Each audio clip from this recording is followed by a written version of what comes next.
44ാമത് general കൺവെൻഷൻ്റെ ഈ വെള്ളിയാഴ്ച പകൽ ദൈവവചനവുമായി നിങ്ങളുടെ മുമ്പിൽ നിൽപ്പാൻ ദൈവം തന്ന ആയുസ്സിനും ആരോഗ്യത്തിനും അവസരത്തിനുമായിട്ട് കർത്താവിനെ സ്തുതിക്കുന്നു. ഈ പകലത്തെ യോഗാധ്യക്ഷൻ പാസ്റ്റർ മിഥുൻ ഷാജി, വിശേഷാൽ ക്രിസ്തുവിനെ ഞാൻ വളരെ സ്നേഹിക്കുകയും ബഹുമാനിക്കുകയും ചെയ്യുന്ന അനുഗ്രഹീതനായ കർത്താവിൻ്റെ ദാസനാണ്. എബനേസർ ഇൻ്റർനാഷണൽ മിനിസ്ട്രീസിൻ്റെ പ്രസിഡൻ്റായി സേവനമനുഷ്ഠിക്കുന്ന ബഹുമാന്യനായ കർത്താവിൻ്റെ ദാസൻ പാസ്റ്റർ ഷാജി ഫിലിപ്പ്, അദ്ദേഹത്തിനും കർത്താവിൻ്റെ ദാസന്മാർ പാസ്റ്റർ രാജേഷ് വെച്ചുച്ചിറ, പാസ്റ്റർ സന്തോഷ് വെള്ളാവൂർ, വിശേഷാൽ IPC മുക്കൂട്ടുതറ സഭയുടെ ശുശ്രൂഷകൻ പാസ്റ്റർ MD തോമസ്, മറ്റു വേദിയിലും സദസ്സിലും സന്നിഹിതരായിരിക്കുന്ന ഏറ്റവും ബഹുമാന്യരും ആദരണീയരുമായ കർത്താവിൻ്റെ ദാസന്മാർ, വളരെ അനുഗ്രഹീതമായ സംഗീത ശുശ്രൂഷയ്ക്ക് നേതൃത്വം കൊടുക്കുന്ന ക്രിസ്തുവിൽ പ്രസിദ്ധനായ ബ്രദർ സുജിത് ബാബു, അദ്ദേഹത്തിൻ്റെ സഹപ്രവർത്തകരായ സഹോദരി സഹോദരന്മാർ, മാതാപിതാക്കൾ, എല്ലാവർക്കും കർത്താവിൻ രക്ഷിതാവുമായ യേശുവിൻ്റെ വന്യപരിശുദ്ധ നാമത്തിൽ എൻ്റെ വിനീതമായ സ്നേഹവന്ദനം അറിയിക്കുന്നു. സന്തോഷത്തോടെ ദൈവമക്കൾ അവരുടെ കരവും ശബ്ദവും ഉയർത്തി ദൈവത്തിന് സ്തോത്രം ചെയ്യുക. പ്രിയ സോജൻ ബാസെ, അദ്ദേഹത്തിൻ്റെ കുടുംബത്തെയും ഓർത്ത് ദൈവത്തിന് സ്തോത്രം ചെയ്യുന്നു. കർത്താവ് എല്ലാവരെയും അനുഗ്രഹിക്കട്ടെ. കഴിവുള്ളിടത്തോളം ലൈവ് ചെയ്യാതിരിക്കാൻ ശ്രദ്ധിക്കണം എന്നുള്ള കാര്യം വിശേഷാൽ ഓർമ്മിപ്പിക്കുന്നു. ദൈവം നമ്മെ അനുഗ്രഹിക്കട്ടെ. ഉൽപ്പത്തി പുസ്തകം 25-ാം അധ്യായം അതിൻ്റെ 5-ാമത്തെ വാക്യം ഈ പകലത്തെ ചിന്തയ്ക്ക് ആധാരമായി നമുക്ക് വായിക്കാം. ഉൽപ്പത്തി പുസ്തകം 25-ാം അധ്യായം അതിൻ്റെ 5-ാമത്തെ വാക്യം. എന്നാൽ അബ്രഹാം തനിക്കുള്ളതൊക്കെയും ഇസഹാക്കിന് കൊടുത്തു. മതി. എന്നാൽ അബ്രഹാം തനിക്കുള്ളതെല്ലാം ഇസഹാക്കിന് കൊടുത്തു. വിശേഷാൽ ഒരു കാര്യം കൂടെ പറയാതെ പോയാൽ അത് ഈ യോഗത്തോട് കാണിക്കുന്ന അനീതിയാണ്. ബഹുമാന്യനായ കർത്താവിൻ്റെ ദാസൻ ഷാജി ഫിലിപ്പാസും സഭയിലുള്ള ദൈവമക്കൾ വളരെ ആത്മാർത്ഥമായി അശ്രാന്ത പരിശ്രമം നടത്തിയിട്ടാണ് ഈ ഗ്രൗണ്ട് എത്ര മനോഹരമായി ക്രമീകരിക്കപ്പെട്ടത്. ഇതിൻ്റെ പിന്നിൽ ഒത്തിരി ദിവസത്തെ ഉപവാസമുണ്ട്, പ്രാർത്ഥനയുണ്ട്, ശാരീരിക കഷ്ടപ്പാടുകളുണ്ട്, മാനസിക പിരിമുറുക്കങ്ങളുണ്ട്, സാമ്പത്തികമായ ചെലവിടലുണ്ട്. എല്ലാറ്റിനെയും ഓർത്ത് ദൈവത്തിന് സ്തോത്രം ചെയ്യും.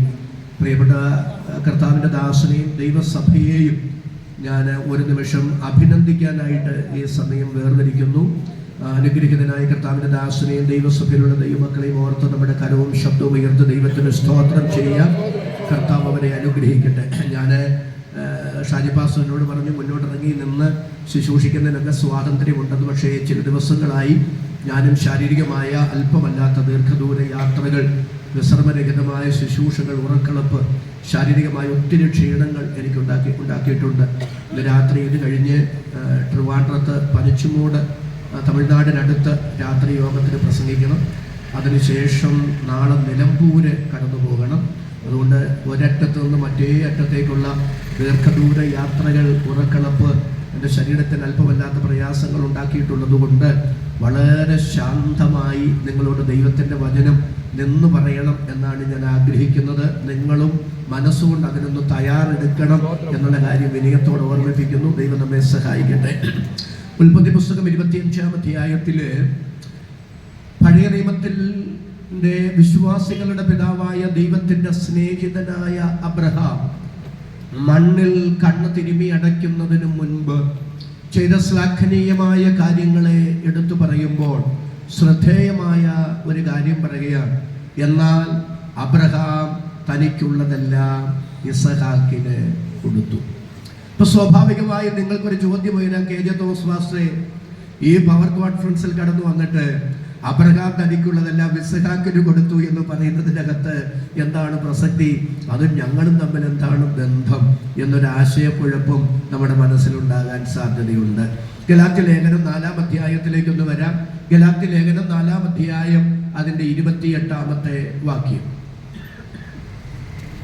ഗലാത്യ ലേഖനം 4-ാം അധ്യായം 28-ാമത്തെ. നാമോ സഹോദരന്മാരെ ഇസഹാക്കിനെ പോലെ വാഗ്ദത്തത്താൽ ജനിച്ച മക്കളാകുന്നു. നാമോ സഹോദരന്മാരെ ഇസഹാക്കിനെ പോലെ വാഗ്ദത്തത്താൽ ജനിച്ച മക്കളാകുന്നു. ഞാനതൊന്ന് ശാന്തമായിട്ട് പറയാം. ഗലാത്യ സഭയ്ക്ക് പൗലോസ് ലേഖനം എഴുതുമ്പോൾ അതിന്റെ പിന്നിൽ ഒരു പ്രത്യേക ചരിത്ര പശ്ചാത്തലമുണ്ട്. പൗലോസിലൂടെയാണ് വിജാതീയരുടെ ഇടയിൽ സഭകൾ സ്ഥാപിക്കപ്പെടുവാൻ ദൈവത്തിന് പ്രസാദം തോന്നിയത്. പൗലോസിനാൽ സ്ഥാപിതമായ വിജാതീയരെ ഭൂരിപക്ഷമുള്ള ദൈവസഭകളിൽ ഈ യഹൂദ പശ്ചാത്തലത്തിൽ നിന്ന് വിശ്വാസത്തിലേക്ക് വന്ന തീവ്രവാദികൾ എന്ന് വേണമെങ്കിൽ നമുക്ക് പറയാം. അവര് നേരിട്ട് യേശുക്രിസ്തുവിനുള്ള വിശ്വാസത്താൽ രക്ഷപൂർണമാകില്ല. ആദ്യം പരിച്ഛേദനയേറ്റ യഹൂദ മതാനുസാരിയായ ശേഷം വേണം യേശുക്രിസ്തുവിൽ വിശ്വസിക്കേണ്ടുന്നത് എന്ന് തെറ്റായ പഠിപ്പിക്കലുകൾ പൗലോസിനാൽ ഉടലെടുത്ത ദൈവസഭകളെല്ലാം നടന്നു പഠിപ്പിച്ചു. വിശേഷാൽ ഗലാത്യ സഭയിൽ അതിന്റെ സ്വാധീനം വളരെ വർദ്ധിച്ചു. അതുകൊണ്ടാണ് ഗലാത്യ ലേഖനം 5:1 വായിക്കുന്നത്, ബുദ്ധിയില്ലാത്ത ഗലാത്യരെ, ക്രൂശിക്കപ്പെട്ടവനായ ക്രിസ്തുവിനെ നിങ്ങളുടെ മുമ്പിൽ വരച്ചു കാട്ടിയിരിക്കെ നിങ്ങളെ ക്ഷുദ്രം ചെയ്ത് മയക്കിയത് ആരെന്ന് പൗലോസ് ചോദിക്കുന്നത്. അപ്പോൾ ഗലാത്യ സഭയിൽ ഇങ്ങനെയുള്ള പഠിപ്പിക്കലുകൾ ഉണ്ടായപ്പോൾ ന്യായപ്രമാണവാദികളുടെ വാദഗതികളുടെ മുനയൊടിച്ചുകൊണ്ട് പൗലോസ് ആ 4-ാം അധ്യായത്തിൽ ശ്രദ്ധേയമായ ഒരു കാര്യം അവതരിപ്പിക്കുകയാണ്. ന്യായപ്രമാണത്തിന്റെ കീഴിൽ ഇരിപ്പാൻ ഇച്ഛിക്കുന്നവരെ എന്നാണ് ആ ഭാഗം ആരംഭിക്കുന്നത്. എന്നിട്ട് എത്ര മനോഹരമായിട്ടാണ് പൗലോസ് കാര്യം അവതരിപ്പിക്കുന്നത്. അബ്രഹാമിന് 2 മക്കളുണ്ടായിരുന്നു. ഒന്ന് സ്വതന്ത്ര പ്രസവിച്ചവനാണ്, അത് ഇസ്ഹാക്കാണ്. 2 ദാസി പ്രസവിച്ചവനാണ്, ഹാഗാർ പ്രസവിച്ചവനാണ്, അത് ഇസ്മായേലാണ്. ഇനി ശ്രദ്ധിക്കുക, അവിടെ സ്വതന്ത്ര പ്രസവിച്ച സാറ പ്രസവിച്ച ഇസ്ഹാക്ക് വാഗ്ദത്തത്താൽ ജനിച്ച മകനാണ്. മറ്റേ ഇസ്മായേൽ ജഡപ്രകാരം ജനിച്ച മകനാണ്. അവിടെ വാഗ്ദത്തത്താൽ സാറ പ്രസവിച്ച, അതായത് സ്വതന്ത്രയുടെ മകനായ ഇസ്ഹാക്കിനെ ദൈവത്തിന്റെ സഭയോടും ജഡപ്രകാരം അടിമത്തത്തിലിരിക്കുന്ന ഹാഗാർ പ്രസവിച്ച മകനെ പഴയ നിയമ ഇസ്രായേലിനോടും പൗലോസ് ഇവിടെ തുലനപ്പെടുത്തുകയാണ്. അടുത്തത്, ഈ സ്ത്രീകൾ 2 സാദൃശ്യങ്ങളാണ്. അത് 2 മലയോട് താരതമ്യപ്പെടുത്തി പറഞ്ഞിരിക്കുന്നു. ഒന്ന്, ഈ ഇസ്മായേൽ, അതായത് ഹാഗാർ പ്രസവിച്ച ആ മകനുണ്ടല്ലോ, അത് അക്ഷരികമായ സിയോൻ പർവ്വതം, ന്യായപ്രമാണം യഹൂദന് കിട്ടിയ അക്ഷരിക ന്യായപ്രമാണത്തോട് ബന്ധപ്പെടുത്തി പഠിപ്പിക്കുന്നു. അടുത്തത്, ഇസ്ഹാക്ക് സ്വതന്ത്ര പ്രസവിച്ച ആ മകനെ അക്ഷരിക സിയോനല്ല, സ്വർഗീയ സിയോനോട് ബന്ധപ്പെടുത്തി പറയുകയാണ്. ആ സ്വർഗീയ സിയോൻ, ആ ഇസ്ഹാക്ക് സ്വതന്ത്രയുടെ മകൻ ദൈവത്തിന്റെ സഭയാണ്. എത്ര പേർക്ക് സന്തോഷത്തോടെ ആമേൻ പറയാൻ കഴിയും? രണ്ടാമത്തേത്, അടിമത്തത്തിലിരിക്കുന്ന ഹാഗാർ പ്രസവിച്ച ആ ഇസ്മായേൽ അക്ഷരീക ഇസ്രായേലാണ്, യഹൂദനാണ്. എന്നിട്ടാണ് പൗലോസ് പറയുന്നത്, നാമോ സഹോദരന്മാരെ, ആര്? തിരുസഭ, ദൈവത്തിന്റെ സഭ, പുതിയ നിയമ സഭ, ദൈവത്തിന്റെ മക്കൾ, ഇസ്ഹാക്കിനെ പോലെ. ആ വാക്യം ദൈവമക്കൾ ഒരുമിച്ച് നോടുന്നു സ്തോത്രം ചെയ്ത് പറഞ്ഞ്, നാമോ സഹോദരന്മാരെ ഇസ്ഹാക്കിനെ പോലെ വാഗ്ദത്തത്താൽ ജനിച്ച മക്കളാകുന്നു. അപ്പൊ നാം ഇസ്ഹാക്കിനെ പോലെ വാഗ്ദത്തത്താൽ ജനിച്ച മക്കളാണെങ്കിൽ നമ്മളുടെ പ്രത്യേകത എന്താണ്? ഗലാത്യ ലേഖനം തന്നെ 3-ാം അധ്യായം അതിന്റെ 29-ാമത്തെ വാക്യം. ഗലാത്യ ലേഖനം 3-ാം അധ്യായം 29-ാമത്തെ വാക്യം. ക്രിസ്തുവിനുള്ളവരെങ്കിലോ നിങ്ങൾ അബ്രഹാമിന്റെ സന്തതിയും വാഗ്ദത്ത പ്രകാരം അവകാശികളും. ക്രിസ്തുവിനുള്ളവരെങ്കിലോ നിങ്ങൾ വാഗ്ദത്ത പ്രകാരം അവകാശികളും. ആരാ വായിക്കുന്നത്? ക്രിസ്തുവിനുള്ളവരോ നിങ്ങൾ ക്രിസ്തുവിനുള്ളവരെങ്കിലോ നിങ്ങൾ അബ്രഹാമിന്റെ സന്തതിയും വാഗ്ദത്ത പ്രകാരം അവകാശികളുമാകുന്നു. ഒന്നുകൂടെ വ്യക്തമാക്കാം. അവിടെ പൗലോസ് ഒരു പ്രത്യേക കാര്യം അവതരിപ്പിച്ചു വരികയാണ്. ക്രിസ്തുവിലുള്ള വിശ്വാസത്താൽ നിങ്ങൾ എല്ലാവരും ഇപ്പോൾ ദൈവമക്കളാകുന്നു. 26-ാമത്തെ വാക്യം അങ്ങനെയാണ്. അടുത്തത്, ക്രിസ്തുവിനോട് ചേരുവാൻ സ്നാനമേറ്റിരിക്കുന്നവരായ നിങ്ങൾ എല്ലാവരും ക്രിസ്തുവിനെ ധരിച്ചിരിക്കുന്നു. വിധിച്ചിരിക്കുന്നു. അടുത്തത്, അത് സ്ത്രീയും പുരുഷനും എന്നില്ല, യഹൂദനും യവനനും ഒന്നില്ല, ദാസനും സ്വതന്ത്രനും എന്നില്ല, നാം എല്ലാവരും ഒരുമിച്ച് നാമേ പറഞ്ഞ് ക്രിസ്തുവിൽ ഒന്നത്രേ. അത് പറഞ്ഞിട്ട് പറയുകയാണ്, നാം വാഗ്ദത്ത പ്രകാരം ആരാണ്? അബ്രഹാമിന്റെ സന്തതിയാണ്. അബ്രഹാമിന്റെ സന്തതി ആര്? രക്ഷിക്കപ്പെട്ടവർ, സ്നാനപ്പെട്ടവർ, പുതിയ നിയമ വിശ്വാസികൾ. അബ്രഹാമിന്റെ സന്തതി എന്ന് പറയുമ്പോൾ വാഗ്ദത്ത സന്തതിയായ ഇസ്ഹാക്കിനെ പോലെയുള്ളവരാണ്. അപ്പൊ പുതിയ നിയമസഭ അബ്രഹാമിന്റെ വാഗ്ദത്ത സന്തതിയായ ഇസ്ഹാക്കിനെ പോലെയുള്ളവരാണെങ്കിൽ വാഗ്ദത്തത്താൽ ജനിച്ച നമ്മൾ അവകാശികളുമാണ്. എത്ര പേർക്ക് കരമുയർത്തി എന്നോട് ചേർന്ന് ആമേൻ പറയാൻ കഴിയും? നാമോ സഹോദരന്മാരെ ഇസ്ഹാക്കിനെ പോലെ വാഗ്ദത്തത്താൽ ജനിച്ച മക്കളാകുന്നു എന്ന് പറയുമ്പോൾ പുതിയ നിയമസഭ ഇസ്ഹാക്കിനെ പോലെ വാഗ്ദത്തത്താൽ ജനിച്ച മക്കളാണ്. അങ്ങനാണെങ്കിൽ അബ്രഹാം തനിക്കുള്ളതെല്ലാം ഇസ്ഹാക്കിന് കൊടുത്തു എന്ന് പറഞ്ഞാൽ പുതിയ നിയമസഭയ്ക്ക് സ്വർഗത്തിലെ ദൈവം തനിക്കുള്ള എല്ലാ അവകാശങ്ങളും കൈമാറ്റം ചെയ്തിരിക്കുകയാണ്. അത് കൃപയാൽ അനുഭവിക്കാൻ ഭാഗ്യം കിട്ടിയവരാണ് ഇവിടെ ഇരിക്കുന്ന ദൈവമക്കളെ നോർത്ത് പരപ്രേരണ കൂടാതെ അധരം തുറന്ന് ദൈവത്തിന് സ്തോത്രം ചെയ്യാൻ എത്ര പേർക്ക് മനസ്സുണ്ട്? അവർക്കായി ഞാൻ ദൈവത്തെ സ്തുതിക്കുന്നു. ഇത് പുതിയ നിയമസഭയ്ക്ക് ദൈവം തന്നിരിക്കുന്ന അനുഗ്രഹങ്ങൾ എന്താണ്? അബ്രഹാം പഴയ നിയമത്തിൽ വാഗ്ദത്തത്താൽ ജനിച്ച ഇസ്ഹാക്കിന് കൊടുത്തത് തനിക്കുള്ള ഭൗതിക അനുഗ്രഹങ്ങളാണ്. പക്ഷേ പുതിയ നിയമസഭയ്ക്ക് വിശ്വാസത്താൽ ജനിച്ച പുതിയ നിയമസഭയിലെ മക്കൾക്ക് സ്വർഗത്തിലെ ദൈവം കൊടുത്ത അവകാശം എന്താണ്? എഫെസ്യ ലേഖനം 1-ാം അധ്യായം അതിന്റെ 3-ാമത്തെ വാക്യം. എഫെസ്യ ലേഖനം 1-ാം അധ്യായം 3-ാം വാക്യം. സ്വർഗത്തിലെ സകല ആത്മീയ അനുഗ്രഹത്താലും നമ്മെ ക്രിസ്തുവിൽ അനുഗ്രഹിച്ചിരിക്കുന്ന സ്വർഗത്തിലെ സകല ആത്മീയ അനുഗ്രഹത്താലും എല്ലാ ദൈവമക്കളും ഒരുമിച്ച് സ്തോത്രം ചെയ്തെന്ന് പറഞ്ഞ് സ്വർഗത്തിലെ രാത്രിയിലെ യോഗമല്ലല്ലോ, പകൽ യോഗമല്ലേ?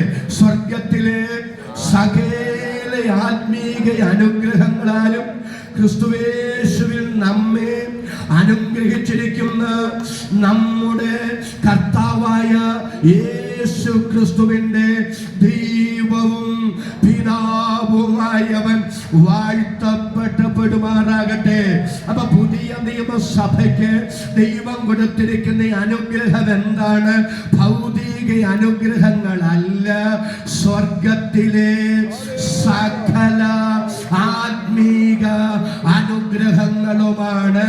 ഞാനതൊന്ന് ശാന്തമായി നിങ്ങളുടെ മുമ്പിൽ പറയാൻ ആഗ്രഹിക്കുക. പ്രിയപ്പെട്ടവരെ, പുതിയ നിയമസഭയ്ക്കുള്ളതാണ് ദൈവം കൊടുത്തിട്ടുള്ള എല്ലാ ആത്മീക അനുഗ്രഹങ്ങളും. സ്വർഗത്തിലെ സകല ആത്മീക അനുഗ്രഹത്താലും ക്രിസ്തുവിൽ നമ്മെ അനുഗ്രഹിച്ചിരിക്കുന്നു എന്ന് പറയുമ്പോൾ ഓരോ പ്രാദേശിക സഭകളിലും ആ സ്വർഗീയ അനുഗ്രഹങ്ങൾ തിളങ്ങി വിളങ്ങി വെളിപ്പെടേണ്ടതാണ്. ഞാനതിനെ ഇങ്ങനെ ഒന്ന് വ്യാഖ്യാനിക്കാം, കാരണം അതിന്റെ എല്ലാ വശങ്ങളിലേക്കും പോകുന്നില്ല.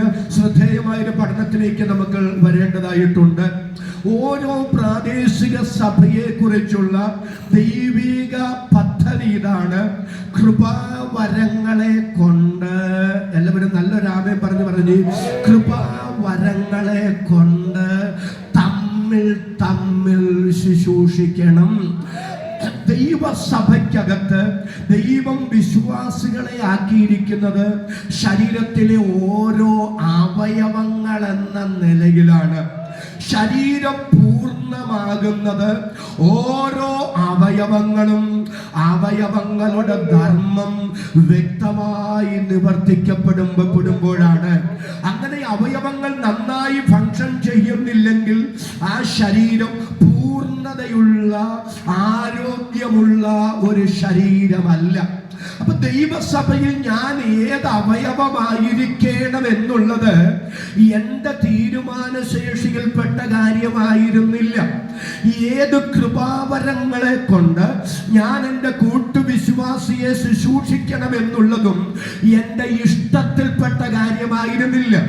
ആദിയിൽ തന്നെ അവസാനവും പൂർവകാലത്ത് തന്നെ വരുവാനുള്ളതും അറിയാവുന്ന സർവശക്തനായ ദൈവം താൻ ഇച്ഛിക്കും പോലെ കൃപാവരങ്ങളെ വിശ്വാസികൾക്ക് പകർന്നു കൊടുത്ത് ആ കൃപാവരങ്ങളെ കൊണ്ട് അവർ അന്യോന്യം ശുശ്രൂഷിച്ച് തന്റെ സഭ മണ്ണിൽ പണിയണമെന്നാണ് ദൈവത്തിന്റെ തിരുഹിത പ്രസാദം. എത്ര പേർ ഇന്ന് പകൽ ഇതിനകത്തിരുന്ന് ദൈവത്തിന് സ്തോത്രം ചെയ്ത് പ്രാർത്ഥിക്കും, ദൈവമേ ഏതു വരം എന്റെ മേൽ തന്നാണോ അങ്ങയുടെ സഭയ്ക്ക് വളർച്ചയ്ക്കായി കൂട്ടുവിശ്വാസിക്ക് ഒരു അനുഗ്രഹമാക്കി എന്നെ മാറ്റാൻ ആഗ്രഹിക്കുന്നത്, ആ ഉത്തരവാദിത്വം എന്റെ മേൽ തന്ന്, ആ വരം എന്റെ മേൽ തന്ന് എന്റെ കൂട്ടുവിശ്വാസിക്ക് ദൈവസഭയുടെ വളർച്ചയ്ക്ക് മനുഷ്യാത്മാക്കളുടെ രക്ഷയ്ക്ക് ദൈവനാമ മഹത്വത്തിന് എന്നെ കാരണീയനാക്കി മാറ്റണമേ, എന്നെ കാരണീയാക്കി മാറ്റണമേ എന്ന ആധാരം തുറന്ന് ദൈവത്തോട് സ്തോത്രം ചെയ്ത് പ്രാർത്ഥിക്കുന്ന എത്ര ദൈവമക്കൾ ഇതിനകത്ത് വന്നിട്ടുണ്ട്. അവരെ കരവ് ശബ്ദവും ഉയർത്തി ദൈവത്തിന് സ്തോത്രം ചെയ്യുക. ഞാൻ ഇങ്ങനെ പറയുമ്പോൾ എന്നോട് പിണങ്ങരുത്. ഇന്ന് വന്ന് പെന്തക്കോസ്ത് ഒരു നിസ്സംഗതാ മനോഭാവക്കാരെ കൊണ്ട് നിറഞ്ഞിരിക്കുകയാണ്. ആമേൻ പറ. പകൽ മീറ്റിംഗിൽ നിസ്സംഗത മനോഭാവം വന്നു ഇരിക്കുന്നു. നമ്മുടെ എല്ലാം എന്നാ എന്നോട് സംസാരിക്കണേ എന്നോട്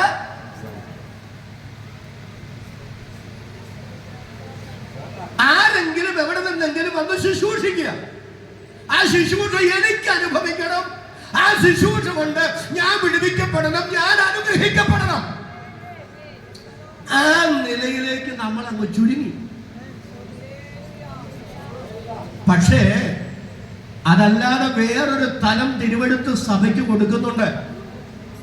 ഓരോ പ്രാദേശിക സഭയെ കുറിച്ചുള്ള ദൈവത്തിന്റെ പദ്ധതി കൃപാവരങ്ങളെ കൊണ്ട് ഒരു നല്ല ആമേനെന്ന് പറയാം തമ്മിൽ ശുശ്രൂഷിക്കണമെന്നുള്ളതാണ്. ആരെങ്കിലും എവിടെ നിന്നെങ്കിലും വരുമ്പോൾ ആ ശുശ്രൂഷ അനുഭവിച്ച് തൃപ്തരായി പോകുക എന്നതിനപ്പുറത്ത് എന്റെ പ്രാദേശിക സഭയ്ക്ക്, എന്റെ കൂട്ടുവിശ്വാസിക്ക് ഞാൻ ഒരു അനുഗ്രഹമായി മാറേണ്ടതിന് കൃപാവരങ്ങളുടെ പകർച്ച എന്റെ മേൽ തമ്മിൽ ശുശ്രൂഷിച്ച് സഭ പണിയാൻ, ദേശം പിടിച്ചെടുക്കാൻ, ഇരുളിന്റെ ശക്തികളെ കീഴടക്കാൻ ഞങ്ങൾക്ക് ദൈവകൃപ തന്ന് ഞങ്ങളെ സഹായിക്കണമെന്ന് ആദരം തുറന്ന് ദൈവത്തോട് സ്തോത്രം ചെയ്ത് പ്രാർത്ഥിക്കുന്ന എത്ര പേര് ഈ ഗ്രൗണ്ടിൽ വന്നിട്ടുണ്ട്? യേശുവിന്റെ നാമത്തിൽ അതങ്ങനെ സംഭവിക്കട്ടെ. സഹോദരങ്ങളെ, എന്റെ പഠനത്തിൽ ഞാൻ പറയാം, എന്താണ് ശ്രമിച്ചത്? തിരുവഴുത്തിൽ ഞാൻ മനസ്സിലാക്കിയെടുത്തോളം സഭ ഒരു വൺ മാൻ ഷോ അല്ല. നിന്നെ വേണ്ടെന്ന് പറയാൻ ആർക്കും ആരോടും പറയാൻ കഴിയില്ല. സോദരൻ പറയാമോ? കാരണം ഒരാളില്ലാതെ വേറൊരാൾക്ക് സഭയിൽ നിലനിൽപ്പില്ല.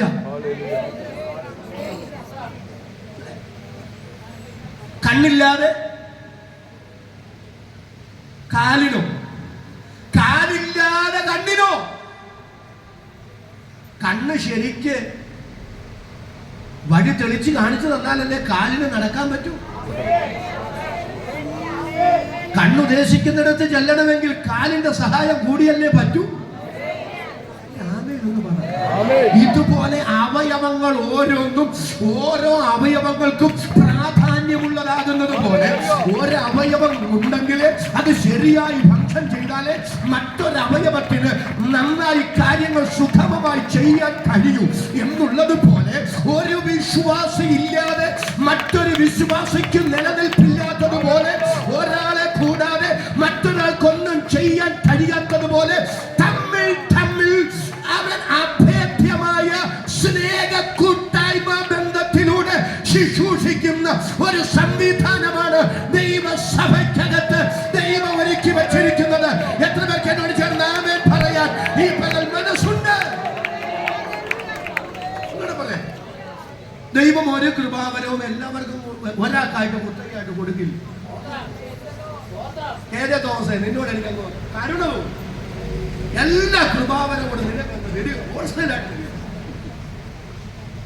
അങ്ങനെ എന്നെ എല്ലാ കൃപാവരം കൂടെ എനിക്ക് തന്നാൽ ഞാനൊരു സൂപ്പർ ഹീറോയായി.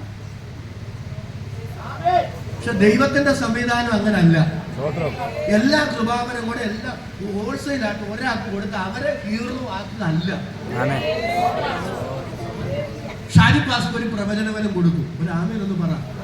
എനിക്കൊരു ദൂത് കേൾക്കപ്പെടപ്പോഴോ എന്നോടൊരു ദൂത് പറയേണ്ടപ്പോഴോ ആ ദൈവദാസനെ ദൈവം ഉപയോഗിക്കും. എന്നാൽ എനിക്ക് ദൈവം രോഗശാന്തി തരും. അദ്ദേഹം രോഗിയായി കിടക്കുമ്പോൾ ആ പ്രവാചകന്റെ രോഗശാന്തിക്ക് എന്നെ ദൈവം ഉപയോഗിക്കുന്നു. അപ്പൊ അദ്ദേഹത്തിന് എനിക്കും ഒരാമേൻ പറഞ്ഞു, അദ്ദേഹത്തിന് എന്നെയും. ഇതുപോലെ ഓരോ വിശ്വാസികൾക്കും ദൈവം കൊടുക്കുന്ന കൃപാവരങ്ങളാൽ തമ്മിൽ തമ്മിൽ ഒരനുഗ്രഹമായി മാറണം. ഈ പവർ കോൺഫറൻസിൽ നിങ്ങൾ കടന്നു വന്നിട്ട് ഇന്ന് പകൽ എന്നോട് സംസാരിക്കണേ, എന്റെ കുടുംബത്തോട് സംസാരിക്കണേ എന്ന് ലാഘവ ബുദ്ധിയോടെ പ്രാർത്ഥിച്ചു പോകാതെ നമ്മുടെ മനോഭാവങ്ങൾക്കൊരു മാറ്റം വന്നിട്ട് പറയാം. ഇതുവരെ ഞാൻ ജീവിച്ചു, ദൈവസഭയ്ക്കകത്ത് ഞാനായി, പക്ഷെ എന്നെ കൊണ്ട് എന്റെ സഭയ്ക്ക് എന്ത് പ്രയോജനമുണ്ടായി? എന്റെ കൂട്ടുവിശ്വാസിക്ക് എന്ത് പ്രയോജനമുണ്ടായി? ദൈവത്തിന് എന്ത് പ്രയോജനമുണ്ടായി? ദൈവസഭയുടെ വളർച്ചയ്ക്ക് എന്ത് പ്രയോജനമുണ്ടായി? ദേശത്തിന്റെ വിടുതലിന് എന്ത് പ്രയോജനമുണ്ടായി? ഇന്ന് പകൽ എന്റെ ജീവിതത്തിന്റെ ഗതി മാറ്റിവിട്ട് എന്നെ മറ്റുള്ളവർക്ക് ഒരനുഗ്രഹമാക്കി മാറ്റണമെന്ന് സ്തോത്രം ചെയ്ത് പ്രാർത്ഥിക്കുന്ന എത്ര പേരുണ്ട്? അവർക്കായി ഞാൻ ദൈവത്തെ സ്തുതിക്കുന്നു.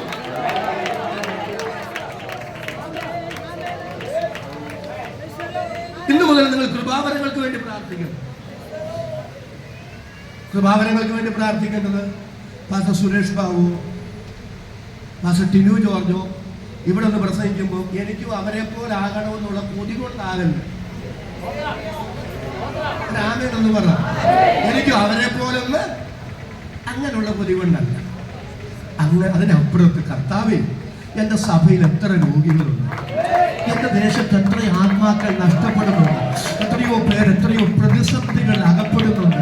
എന്റെ കർത്താവേ, ഒരു വരം എന്റെ മേലുണ്ടായിരുന്നെങ്കിൽ, ഒരു കൃപാവരം എന്റെ മേലുണ്ടായിരുന്നെങ്കിൽ, ആ രോഗശാന്തിയുടെ കൃപ എന്റെ മേൽ, ആ വരം എന്റെ മേൽ തന്നിരുന്നെങ്കിൽ, എന്റെ കൂട്ടുവിശ്വാസി രോഗിയായി കിടക്കുമ്പോൾ അവർക്ക് വേണ്ടി ഒന്ന് പ്രാർത്ഥിച്ചിരുന്നെങ്കിൽ, കർത്താവേ, ദേശത്തിറങ്ങി രോഗികൾക്ക് വേണ്ടി പ്രാർത്ഥിക്കുമ്പോൾ അവരൊന്ന് സൗഖ്യമാകുമായിരുന്നെങ്കിൽ സഭ വളർന്നേനല്ലോ, എന്റെ കൂട്ടുവിശ്വാസികൾ വിടുവിക്കപ്പെട്ടേനല്ലോ, അവര് സൗഖ്യമായേനല്ലോ. ഇന്ന് രാത്രി ഞാൻ ചോദിച്ചോട്ടെ, മറ്റുള്ളവരോട് ബുദ്ധിമുട്ടുമ്പോൾ, കൂട്ടുവിശ്വാസികൾ തകർച്ചയിൽ അകപ്പെടുമ്പോൾ നിങ്ങളുടെ കണ്ണ് നിറയാറുണ്ടോ? നിങ്ങളുടെ ഹൃദയം തേങ്ങാറുണ്ടോ? ദൈവമേ, അവരെ സൗഖ്യമാക്കുന്ന വരം അവർക്ക് വേണ്ടി പ്രാർത്ഥിക്കുമ്പോൾ കർത്താവേ, ദൈവപ്രവൃത്തി വെളിപ്പെടുന്ന അധികാരത്തിന്റെ ഒരു വരം എന്റെ മേൽ ഉണ്ടായിരുന്നെങ്കിൽ അവർക്ക് ഞാനൊരു പ്രയോജനമായി മാറിയേനല്ലോ.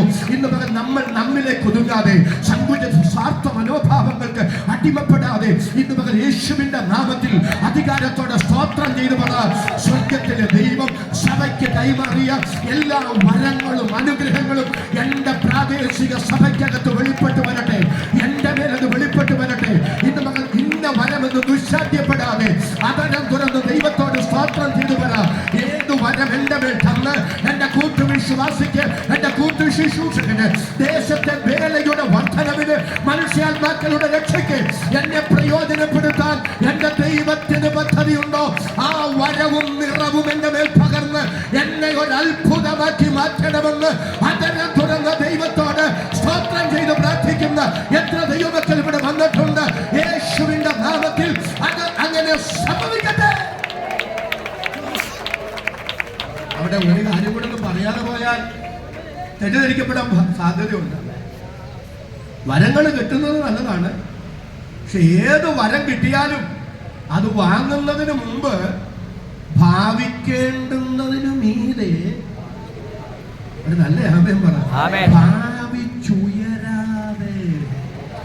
ഓരോരുത്തൻ മറ്റുള്ളവനെ, ഒരാമേനൊന്ന് പറഞ്ഞു, തന്നെക്കാൾ ശ്രേഷ്ഠനെന്ന് എണ്ണണം. അതുകൂടെ പറയാൻ ഇനിയിപ്പോ വന്നു കുഴപ്പം, ഒരു കൊച്ചു വര ഉണ്ടെങ്കിൽ. പിന്നെ അവരുടെയൊക്കെ ചിന്ത എന്താണെന്നറിയോ? എല്ലാരും എന്നെ കാണുമ്പോൾ വണങ്ങണം, എനിക്ക് കിട്ടുന്ന സ്വീകരണം പോരാ, എന്നെ ബഹുമാനിക്കുന്നത് പോരാ. എന്തെങ്കിലും ഒരു കൊച്ചു വരം കിട്ടിയ ഉടനെ ഈ ഭാവിക്കേണ്ടുന്നതിന് മീതെ ഭാവിച്ചുയരുകയും അഹങ്കരിക്കുകയും ആ വരങ്ങൾ മറ്റുള്ളവർക്ക് പ്രയോജനപ്പെടാതെ പോകുകയും ചെയ്യുന്ന നമ്മുടെ ഈ സ്വാർത്ഥതകളൊക്കെ മാറ്റിവെക്കാതെ പൈതൃകമായി പാരമ്പര്യമായി ജനിതകമായി എന്നിൽ കൈമാറി കിട്ടിയ കഴിവല്ല, സ്വർഗത്തിലെ ദൈവം എന്റെ കൂട്ടുവിശ്വാസിക്ക് ഞാൻ ഒരു അനുഗ്രഹമായി മാറേണ്ടുന്നതിനും തന്റെ സഭയുടെ വളർച്ചയിൽ എന്നെ ഒരു ഭാഗമാക്കേണ്ടുന്നതിനും കൃപ തോന്നി തന്നതാണെന്ന് മനസ്സിലാക്കി നിറകണ്ണുകളോടും തൊഴുകയോടും വിനയ വിധേയത്വ മനോഭാവത്തോടും ആ കൃപാവരങ്ങൾ വിനിയോഗിക്കാനും അങ്ങനെ തമ്മിൽ തമ്മിൽ ബഹുമാനിച്ചും സ്നേഹിച്ചും കൃപാവരങ്ങൾ കൈകാര്യം ചെയ്യുമെങ്കിൽ അത്ഭുതകരമായി തിരുസഭയെ പണിയാൻ, വളർച്ച കാണാൻ ദൈവം നമുക്ക് അവസരം തരുമെന്ന് പരിശുദ്ധാത്മാവ് ഇന്ന് മകൾ പ്രവചനമായി നമ്മുടെ ദൈവാലോചന വിളിച്ചു പറയുമ്പോൾ എന്നോട് ചേർന്ന് കരമുയർത്തി ആമേൻ പറയുന്ന എത്ര പേര് ഇവിടെയുണ്ട്? അവർക്കായി ഞാൻ ദൈവത്തെ സ്തുതിക്കുന്നു. സ്വർഗത്തിലെ സകല ആത്മീയ അനുഗ്രഹത്താലും ക്രിസ്തുവേശുവിൽ നമ്മെ അനുഗ്രഹിച്ചിരിക്കുന്ന നമ്മുടെ കർത്താവായ യേശു ക്രിസ്തുവിന്റെ ദൈവവും പിതാവുമായവൻ വാഴ്ത്തപ്പെട്ടവൻ. അങ്ങനെ ദൈവത്തിന്റെ അനുഗ്രഹങ്ങൾ ലഭ്യമാകാത്ത ഒരാള് പോലും സഭയ്ക്കകത്തില്ല. സന്തോഷത്തോടെ രാമേ നിങ്ങളുടെ നിസ്സംഗതാ മനോഭാവം ഒന്ന് മാറട്ടെ, നമ്മുടെ ഇച്ഛാഭംഗങ്ങളൊന്നും മാറട്ടെ. ഇന്ന് പകൽ ചിലർ പുറത്തു വരണം. നിങ്ങൾ യാദൃച്ഛികമായി സഭയ്ക്കകത്ത് വന്നതല്ല, ദൈവത്തിന്റെ തിരുഹിതത്താൽ നിങ്ങൾ സഭയ്ക്കകത്ത് വന്നവരാണ്. സഭയ്ക്കകത്ത് നിങ്ങൾ വന്നവരാണെങ്കിൽ നിങ്ങളെ കുറിച്ച് ദൈവത്തിനൊരു പദ്ധതിയുണ്ട്. അത് സ്റ്റേജ് പെർഫോമൻസ് ആണെന്നല്ല ഞാൻ ഈ പറയുന്നത്. പക്ഷെ ഏതെങ്കിലും ഒരു വരം നിങ്ങളുടെ മേൽ തന്ന് നിങ്ങളെ മറ്റുള്ളവർക്ക് ഒരു അനുഗ്രഹമാക്കാൻ 100% എന്റെ ദൈവത്തിന് പദ്ധതിയുണ്ട്. ഇന്നു മുതൽ അതിനായി പ്രാർത്ഥിക്കണം. അതിൽ സ്വാർത്ഥത പാടില്ല, അതിൽ ആത്മാർത്ഥത മാത്രമേ ഉണ്ടാകൂ. അത് ദൈവനാമ മഹത്വമാണ്, മനുഷ്യാത്മാക്കളുടെ രക്ഷയാണ്, കൂട്ടുവിശ്വാസികളുടെ ആത്മീക വർധനവാണ്. ഈ ലൂക്കോസിന്റെ സുവിശേഷം 15-ാം അധ്യായത്തിൽ വായിക്കണ്ട, ഞാൻ പറയാമേ. ഈ അപ്പന്റെ 2 മക്കൾ, അതിൽ ഇളയ മകനെ നമ്മൾ മുടിയൻ പുത്രൻ എന്നാണ് വിളിക്കുക. പക്ഷേ വേദപുസ്തകം ശാന്തമായി പഠിച്ചാൽ മുടിയൻ പുത്രൻ എന്ന് അവനെ വിളിക്കരുത്. കാരണം ആ മുടിയൻ പുത്രൻ എന്ന് നമ്മൾ വിളിക്കുന്ന ഇളയ മകൻ നമ്മുടെ എന്നോട് അരിശം തോന്നുന്നു. ആ മകൻ നമ്മളാണ്. ഞാനത് വിശദീകരിക്കാം. ആ ഉപമ വ്യാഖ്യാനിക്കുമ്പോൾ അതിന്റെ പശ്ചാത്തലം അനുസരിച്ച് വേണം അത് വ്യാഖ്യാനിക്കാം. കർത്താവിനെ യഹൂദന്മാർ വിമർശിക്കുക, ശാസ്ത്രിമാരും മനുഷ്യന്മാരും. ചുങ്കക്കാരോടും പാപികളോടും കൂടെ ഭക്ഷണം കഴിക്കാൻ പോകുന്നു. അതുകൊണ്ട് വിമർശനത്തിന്റെ വിരൽത്തുമ്പ് ചൂണ്ടുകയാണ്. ആ വിമർശനത്തിന് പറയുന്ന യേശുവിന്റെ മറുപടിയാണ് ആ 3 ഉപമകൾ. അതിൽ ആ 2 മക്കളുടെ ഉപമ കേട്ടേ. ഇളയ മകൻ തനിക്കുള്ളതെല്ലാം വാങ്ങിച്ച് ദൂരദേശത്തേക്ക് പോയി. അവൻ ചെയ്ത മാരക പാപങ്ങൾ എന്താണെന്ന് ജ്യേഷ്ഠൻ തന്നെ പറയുന്നുണ്ട്. ഞാനത് ഇവിടെ എടുത്തുദ്ധരിക്കാൻ ആഗ്രഹിക്കുന്നില്ല. ദൂരദേശത്തേക്ക് പോയി തോന്നിയതുപോലെ ജീവിച്ച് ആ എല്ലാം തകർത്ത് തരിപ്പണമാക്കി അവസാനം ദേശത്തൊരു ക്ഷാമം വന്നു. അവന്റെ പേഴ്സിലെ പണം നഷ്ടമായി. ഒട്ടി നിന്നവരെല്ലാം വിട്ടേച്ചു പോയി. അവസാന ജീവിതത്തിൽ ആദ്യമായി വിശപ്പ് എന്താണെന്ന് അവൻ അറിഞ്ഞു. തൊഴിലില്ലായ്മയുടെ വേദന എന്താണെന്ന് അറിഞ്ഞു. അവൻ അലഞ്ഞു തിരിഞ്ഞൊരു തൊഴിൽ അന്വേഷിച്ചു. പക്ഷെ തൊഴിലൊന്നും കിട്ടിയില്ല. അവസാനം അവൻ ഒരിക്കലും അംഗീകരിക്കാൻ കഴിയാത്ത പന്നികളെ മേയ്ക്കുന്ന ജോലി കിട്ടി. പക്ഷെ ക്രൂരനായ ഒരു യജമാനൻ പന്നി തിന്നുന്ന വാളവര കൊണ്ട് പോലും വിശപ്പടക്കാൻ അവനെ സമ്മതിക്കുകയില്ല. പന്നിക്ക് തീറ്റി കൊടുക്കും, പക്ഷെ അവന് കൊടുക്കുകയില്ല. ഒരു നല്ല ആമേനെന്ന് പറഞ്ഞ് പന്നി തിന്നുന്ന വാളവര കൊണ്ടുപോലും അവന് വിശപ്പടക്കാൻ ക്രൂരനായ യജമാനൻ സമ്മതിക്കില്ല. അവിടെ വെച്ച് അവന് സുബോധം വന്നു. അവൻ പറയുകയാണ്, എൻ്റെ അപ്പന്റെ വീട്ടില് എത്ര വേലക്കാരാണ് തിന്ന് അവശേഷിപ്പിക്കുന്നത്, ഞാനിപ്പം എൻ്റെ അപ്പന്റെ അടുക്കലേക്ക് മടങ്ങി പോകും. എന്നിട്ട് അപ്പനോട് പറയും, അപ്പാ ഞാൻ സ്വർഗത്തോടും അങ്ങയോടും പാപം ചെയ്തു. അടുത്തത് ഒരുമിച്ചെന്ന് പറഞ്ഞ്, അങ്ങയുടെ കൂലിക്കാരിൽ ഒരുവനെ പോലെ എന്നെ കരുതണമേ. അവനത് പറയാനായിട്ട് ചെല്ലുകയാണ്. അപ്പം ദൂരവേ അവനെ കണ്ടു, ഓടി വന്നു, കെട്ടിപ്പിടിച്ചവനെ ആലിംഗനം ചെയ്തു. പക്ഷെ അവൻ അവിടെ നിന്നുകൊണ്ട് പറയുന്നൊരു പദം ശ്രദ്ധിച്ചിട്ടുണ്ടോ? എന്ത് പറയാനാ പോയത്? അപ്പാ ഞാൻ സ്വർഗത്തോടും നിന്നോടും പാപം ചെയ്തു, ഇനി നിന്റെ മകനെന്ന് വിളിക്കപ്പെടുവാൻ ഞാൻ യോഗ്യനല്ല. നിന്റെ കൂലിക്കാരിൽ ഒരുത്തനെ പോലെ, ഒന്ന് സ്തോത്രം ചെയ്ത് പറഞ്ഞു, എന്താ? നിന്റെ കൂലിക്കാരിൽ ഒരുവനെ പോലെ എന്നെ കരുതണമേ. പക്ഷേ അവൻ ആ ഡയലോഗ് പറഞ്ഞില്ല. ഏത്? നിന്റെ കൂലിക്കാരിൽ ഒരുവനെ പോലെ എന്നെ കരുതണമെന്ന് പറയാനാ വന്നത്. പക്ഷെ അവൻ വന്ന ശേഷം അത് പറഞ്ഞില്ല. അപ്പൊ ഞാൻ നിന്നോട് സ്വർഗത്തോടും പാപം ചെയ്തെന്ന് പറഞ്ഞു, പക്ഷെ നിന്റെ കൂലിക്കാരിൽ ഒരുവനെ പോലെ കരുതണമെന്ന് പറഞ്ഞില്ല. കാരണം എന്താ പറയാന്?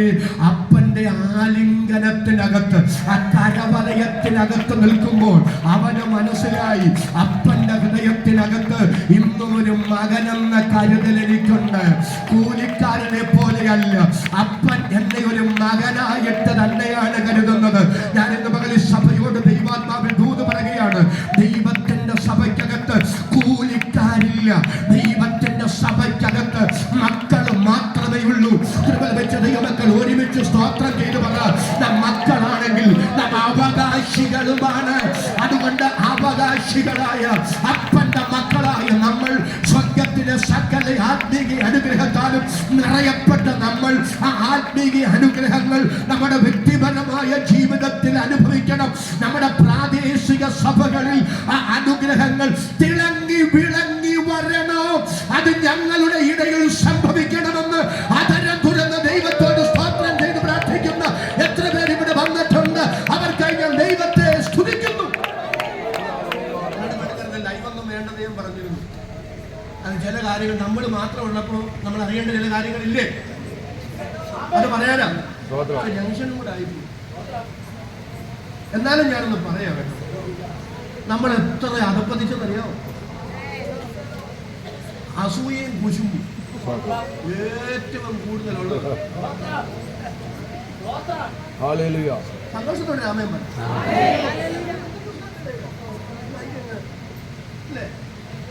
ഒരു പ്രവാചക സഭയിലോട്ട് വരികയാണ്.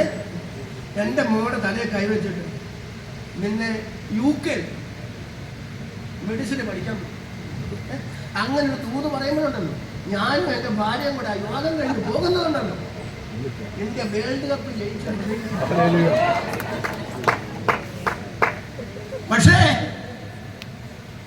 വിശ്വാസികൾ ചിലർ പോകുന്നുണ്ടല്ലോ, വേൾഡ് കപ്പിൽ 8 നില പൊട്ടിയ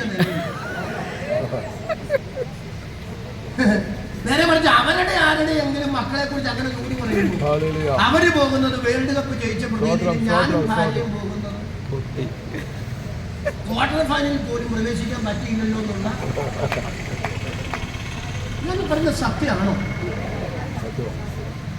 നിങ്ങളുടെ മക്കളോട് പറയുന്നതിനേക്കാൾ നല്ലൊരു ദൂത് നിങ്ങളുടെ കൂട്ടുവിശ്വാസിയുടെ കുഞ്ഞിനോട് പറയുമ്പോൾ ആ മാതാപിതാക്കൾ സന്തോഷിക്കുന്നത് പോലെ, ആ കുഞ്ഞു സന്തോഷിക്കുന്നത് പോലെ നിങ്ങൾക്ക് സന്തോഷിക്കാൻ കഴിയുന്നെങ്കിൽ അതാ ഒരു പ്രാദേശിക സഭയെ കുറിച്ചുള്ള ദൈവത്തിന്റെ പദ്ധതി.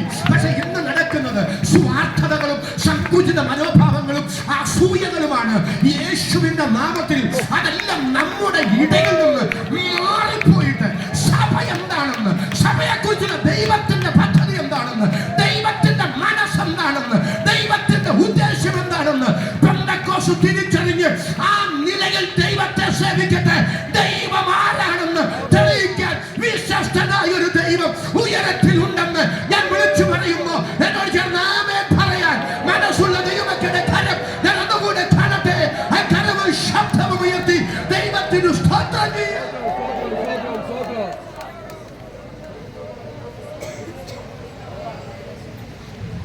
നീ എന്റെ മറ്റേ കാര്യം പറയണ്ടേ? അപ്പൊ അവന്റെ ഇളയ മോൻ നമ്മളെ അതൊന്നും സമർത്ഥിക്കുന്നു. ഇളയ മകനെ ഉൾക്കൊണ്ടല്ലോ. പക്ഷെ മൂത്ത മോനെ വയലേന്ന് വരിക, വലിയ ആഘോഷമൊക്കെ കേട്ടിട്ട് വീടിനകത്തും കയറിയില്ല.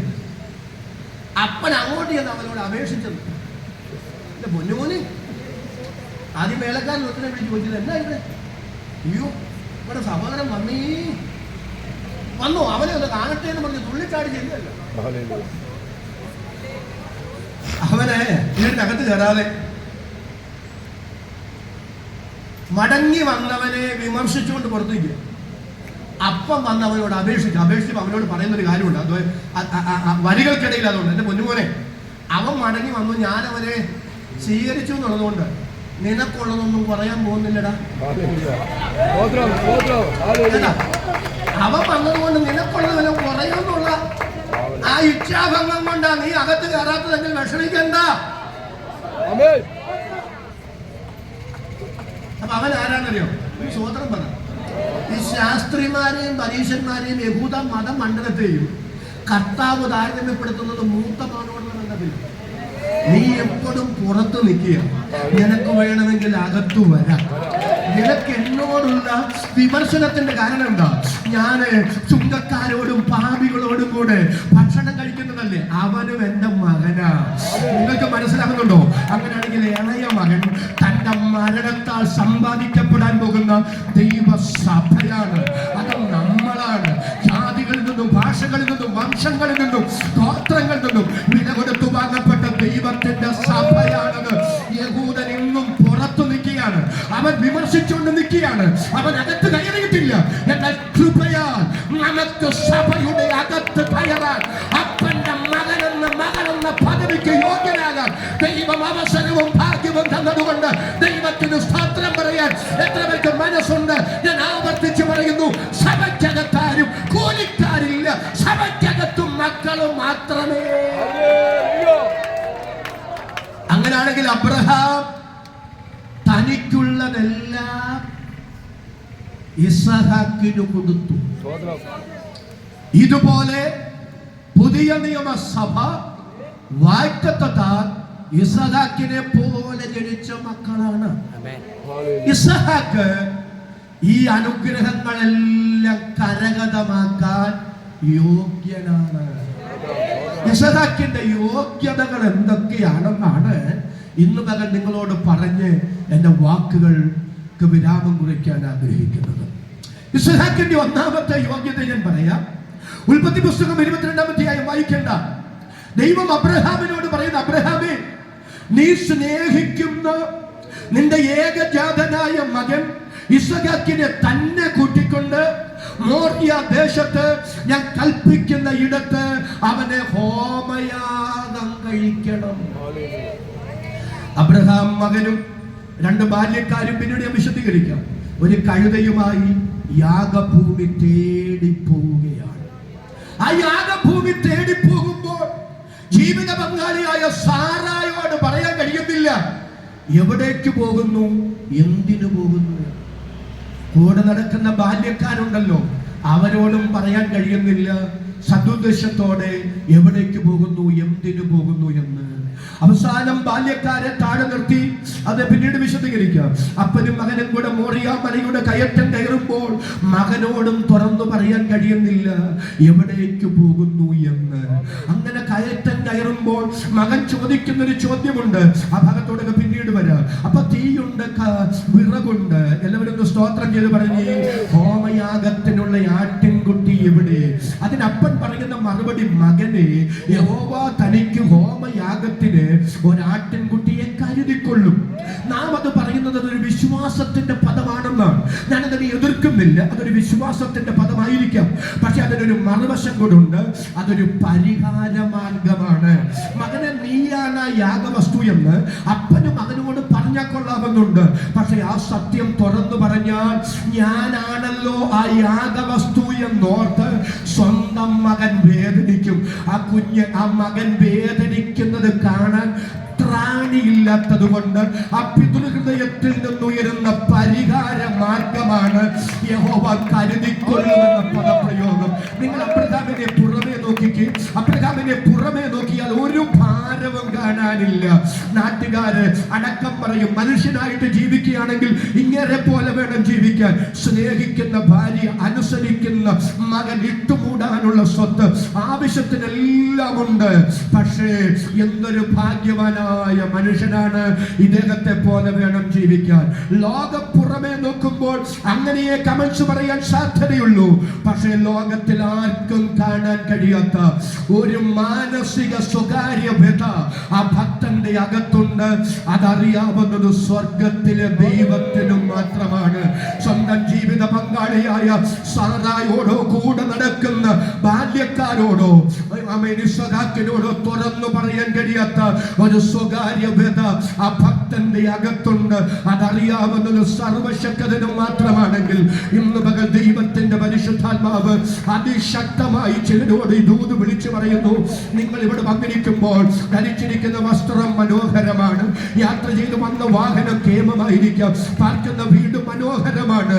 പക്ഷെ ലോകത്തിൽ ആരോടും തുറന്നു പറയാൻ കഴിയാത്ത ഏതെങ്കിലും സ്വകാര്യ വ്യഥകളുടെ നടുവിൽ നെടുവീർപ്പിടുന്ന ആരെങ്കിലും ഇതിനകത്ത് വന്നിട്ടുണ്ടെങ്കിൽ തങ്ങളുടെ സ്വകാര്യ വ്യഥ അറിയുക മാത്രമല്ല, അതിന് പരിഹാരം വരുത്താൻ വിശ്വസ്തനായ ദൈവം ഇന്ന് പകൽ ഉയരത്തിൽ ജീവിക്കുന്നു എന്ന് തിരിച്ചറിഞ്ഞ് അധരം തുറന്ന് എന്നോട് ചേർന്ന് സ്തോത്രം പറയാൻ എത്ര കൃപ ലഭിച്ച ദൈവമക്കൾക്ക് മനസ്സുണ്ട്.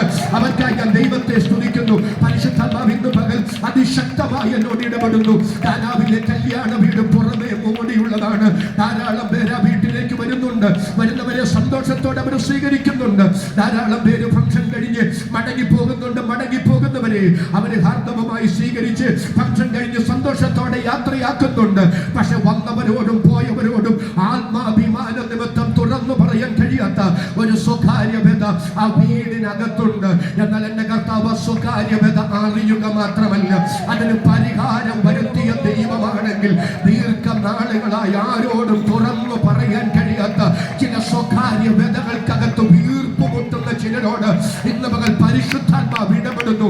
താങ്കളെ വേദനിപ്പിക്കുന്ന ചില സ്വകാര്യ വ്യതകൾക്ക് എത്രയും വേഗം മറുപടി വെളിപ്പെടുമെന്ന് ദൈവത്തിന്റെ പരിശുദ്ധാത്മാവ് ഇന്ന് പകൽ ദൈവാലോചന കൈമാറുമ്പോൾ ആധാരം തുറന്ന് കരമടിച്ച് ദൈവത്തിന് സ്തോത്രം ചെയ്യാൻ മനസ്സുള്ള എത്ര പേര് ഇവിടെ വന്നിട്ടുണ്ട്.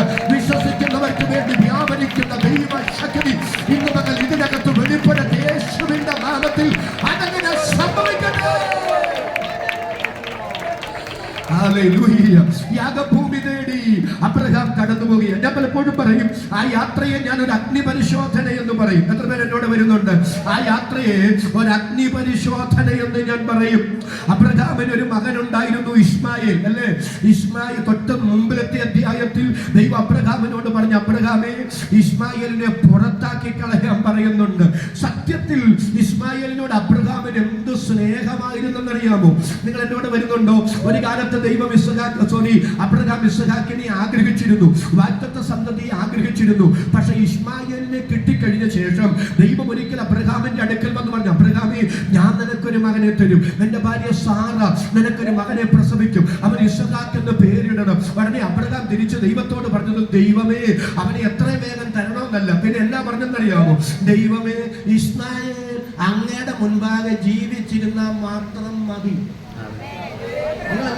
സ്വോത്രം ചെയ്ത് ദൈവമേ, ഇസ്മായേൽ അങ്ങയുടെ മുൻപാകെ എന്ത് ചെയ്താൽ മതി? ജീവിച്ചിരുന്നാൽ മതി. അർത്ഥം, ഇനി പുതിയ മോനെ ഒന്നും വേണ്ട ദൈവമേ.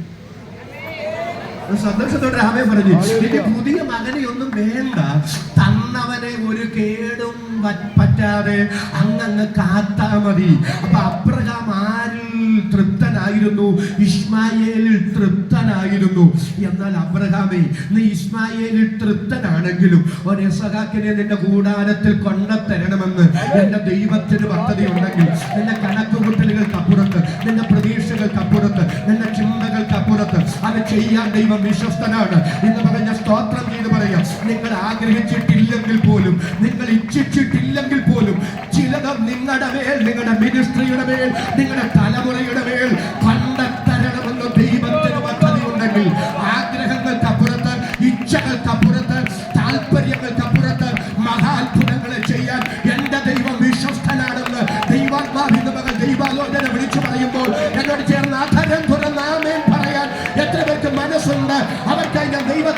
ആഗ്രഹിക്കുന്നു. ഒരു കാര്യം ഞാൻ പറയുമ്പോൾ എനിക്കൊരു പരിമിതിയുണ്ട് ഇവിടെ എന്ന് പറയുന്നു.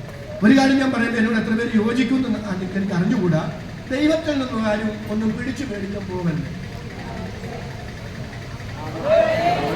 സന്തോഷത്തോടെ രാമയം പറ. ദൈവത്തിൽ നിന്നൊന്നും പിടിച്ചു മേടിക്കാൻ ദൈവത്തിരഹിതത്തിൽ നമുക്ക് വേണ്ടി ദൈവം ഒരുക്കിയത് സമയത്ത് വെളിപ്പെട്ട് കിട്ടാൻ പ്രാർത്ഥിച്ച് കാത്തിരുന്നാൽ മാത്രം മതി.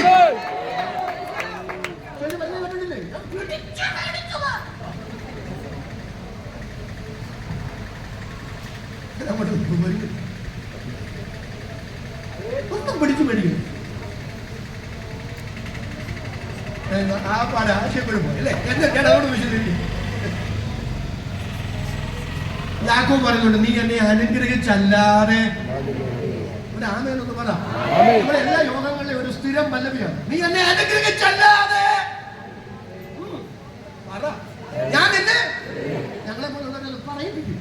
ഇടത്തുള്ളവരോട്, വലത്തുള്ളവരോട്, പുറകിലുള്ളവരോട്, മുന്നിലുള്ളവരോട് തോളെ തട്ടി കൈ കൊടുത്ത് പറ, നീ വന്നതല്ല ദൈവത്തിനെ. എന്നിട്ട് പറയുകയാണ്, നീ എന്നെ അനുഗ്രഹിച്ചല്ലാതെ.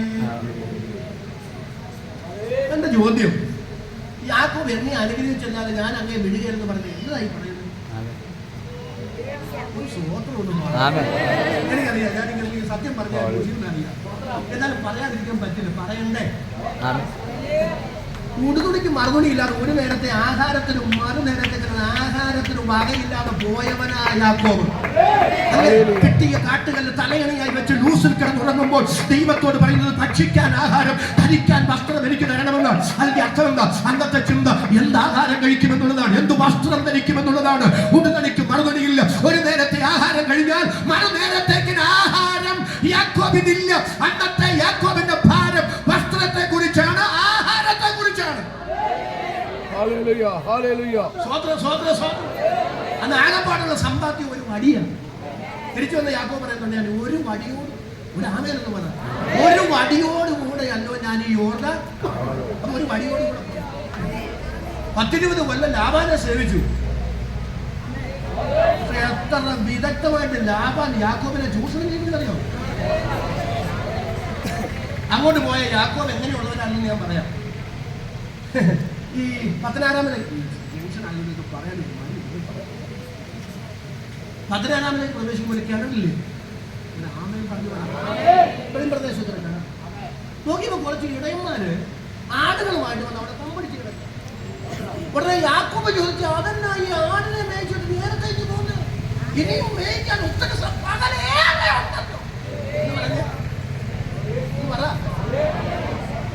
ഒത്തിരി സമയമുണ്ട്. ഒരാളെ ജോലിക്ക് വിളിച്ചാൽ ജോലിക്കൊരു സമയമില്ല. എന്നോട് ഇടയന്മാരും ആടിനെ മേയിച്ചിട്ട് വെള്ളം കൊടുക്കാൻ പറ്റുന്ന സമയമില്ലേ?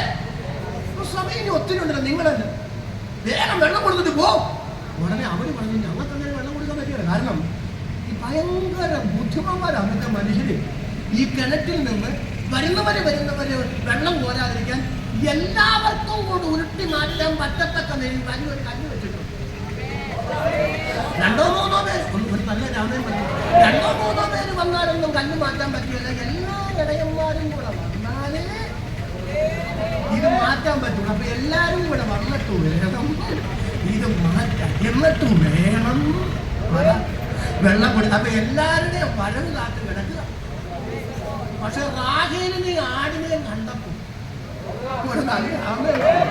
എല്ലാരും കൂടെ ഉരുട്ടി മാറ്റേണ്ട കല്ല് യാക്കോബ് ഒറ്റയ്ക്ക് ഉരുട്ടി മാറ്റി ആടിന് വെള്ളം കൊടുത്തു. എല്ലാ ആരോഗ്യമാണ് നിങ്ങളുടെ നല്ല എന്നെ ആരോഗ്യവാനായിട്ട് അങ്ങോട്ട് പോയത്. ആ ഉദാഹരണം പറഞ്ഞുകൊണ്ട് എനിക്ക് മനസ്സിലായില്ലേ? പക്ഷേ 10-20 വർഷം കഴിഞ്ഞപ്പോ യാക്കോബ് പറയാണ്, ഇപ്പൊ എനിക്ക് കാഴ്ചയില്ല. എനിക്ക് കാഴ്ച നഷ്ടപ്പെട്ടു, എന്റെ ശരീരത്തിന്റെ ബലം നഷ്ടപ്പെട്ടു. കാരണം പകലത്തെ വെയില് ഒന്ന് സ്വോത്രം ചെയ്ത് പറഞ്ഞു, രാത്രിയിലെ ശൈത്യവും ഉറക്കളപ്പും നിമിത്തം എന്റെ ദേഹബലം ക്ഷയിച്ചു. മാത്രല്ല ലാബാനെ കബളിപ്പിച്ചു. അല്ലേ, 10 പ്രാവശ്യം ലാബാനെ പ്രതിഫലം മാറ്റി. ഒരു നല്ല ആമേൻ പറഞ്ഞ് കളവ് പോയതിനെ കുറിച്ച് അവൻ എന്നോട് ചോദിച്ചു.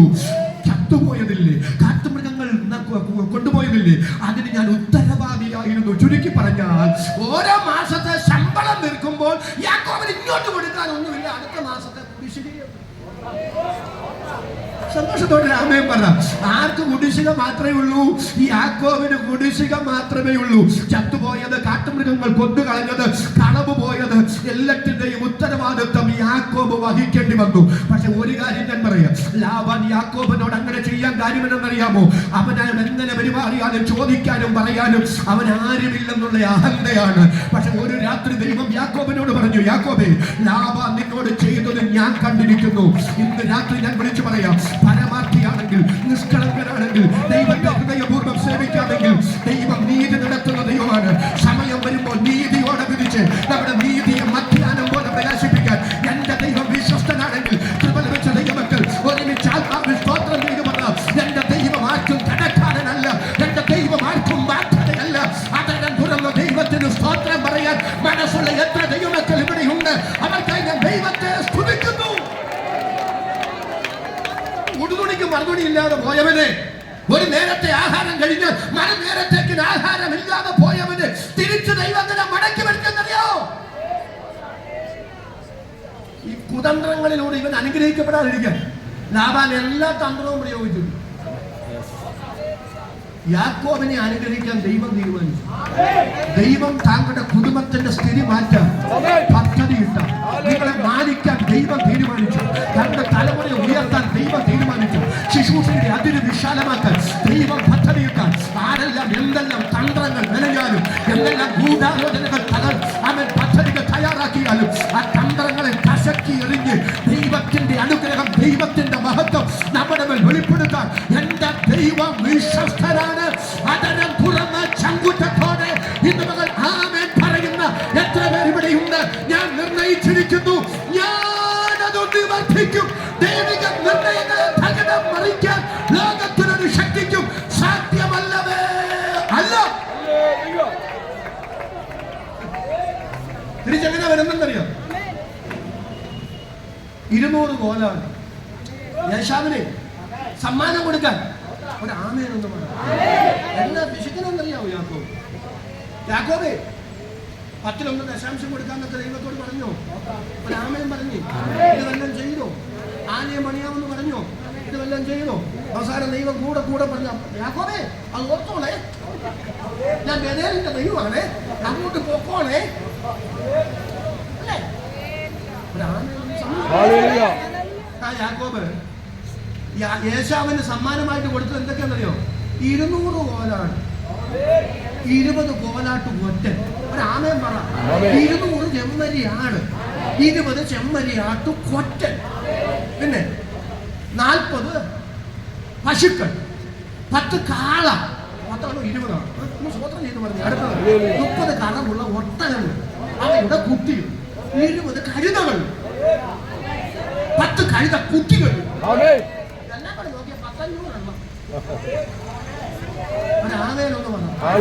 ആർക്ക് സമ്മാനമായി കൊടുത്തു? യേശാവിന് സമ്മാനമായി കൊടുക്കാൻ ദൂതന്മാരുടെ കയ്യിൽ കൊടുത്തു വിട്ടെന്ന്. അങ്ങനെയാണ് എന്റെ ചോദ്യം, നീ എന്നെ അനുഗ്രഹിച്ചല്ലാതെ,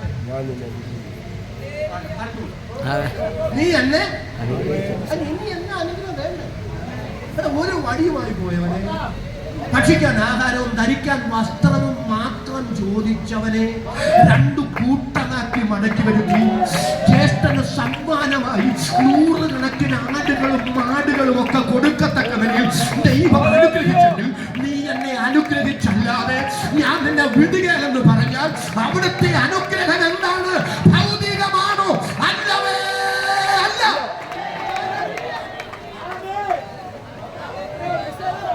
എന്റെ ദൈവമേ, 8 മൂട സ്വത്തിട്ട് എനിക്കുണ്ട്. എന്റെ സമാധാനത്തോടെ കിടന്നുറങ്ങിയിട്ട് 10-20 വർഷം കഴിഞ്ഞു. രാമേനൊന്ന് പറ. ഈ രേഖബലം ക്ഷയിച്ചതിനൊക്കെ പിന്നില് ലാഭാന്യ തന്ത്രം മാത്രമല്ല, മനസാക്ഷിയിലെ കുറ്റബോധം ഒരു ഘടകമാണ്. ദൈവമേ, അപ്പനെ കളിപ്പിക്കും. ഒരു സ്വോത്രമൊന്നും ട്രാൻസിട്രസ് നടത്തിയതും ഒരു നല്ല ജ്യേഷ്ഠന്റെ അടുത്ത് എന്റെ ദൈവമേ കബളിപ്പീരുമായിട്ടൊക്കെ ഞാൻ ചെന്നതും കർത്താവെ കഴിഞ്ഞ 20 വർഷമായി കാട്ടിക്കൂട്ടിയതെല്ലാം മനസാക്ഷി കോടതിയിൽ കുറ്റബോധത്താൽ എന്നെ വേട്ടയാടുക ദൈവമേ. അവരുടെ മുഖത്ത് എങ്ങനെ നോക്കും, അവരുടെ കണ്ണിൽ എങ്ങനെ നോക്കും, അവരെ എങ്ങനെ അഭിമുഖീകരിക്കും? കർത്താവെ, എന്റെ പ്രാഗൽഭ്യം നഷ്ടപ്പെട്ടിരിക്കുകയാണ്.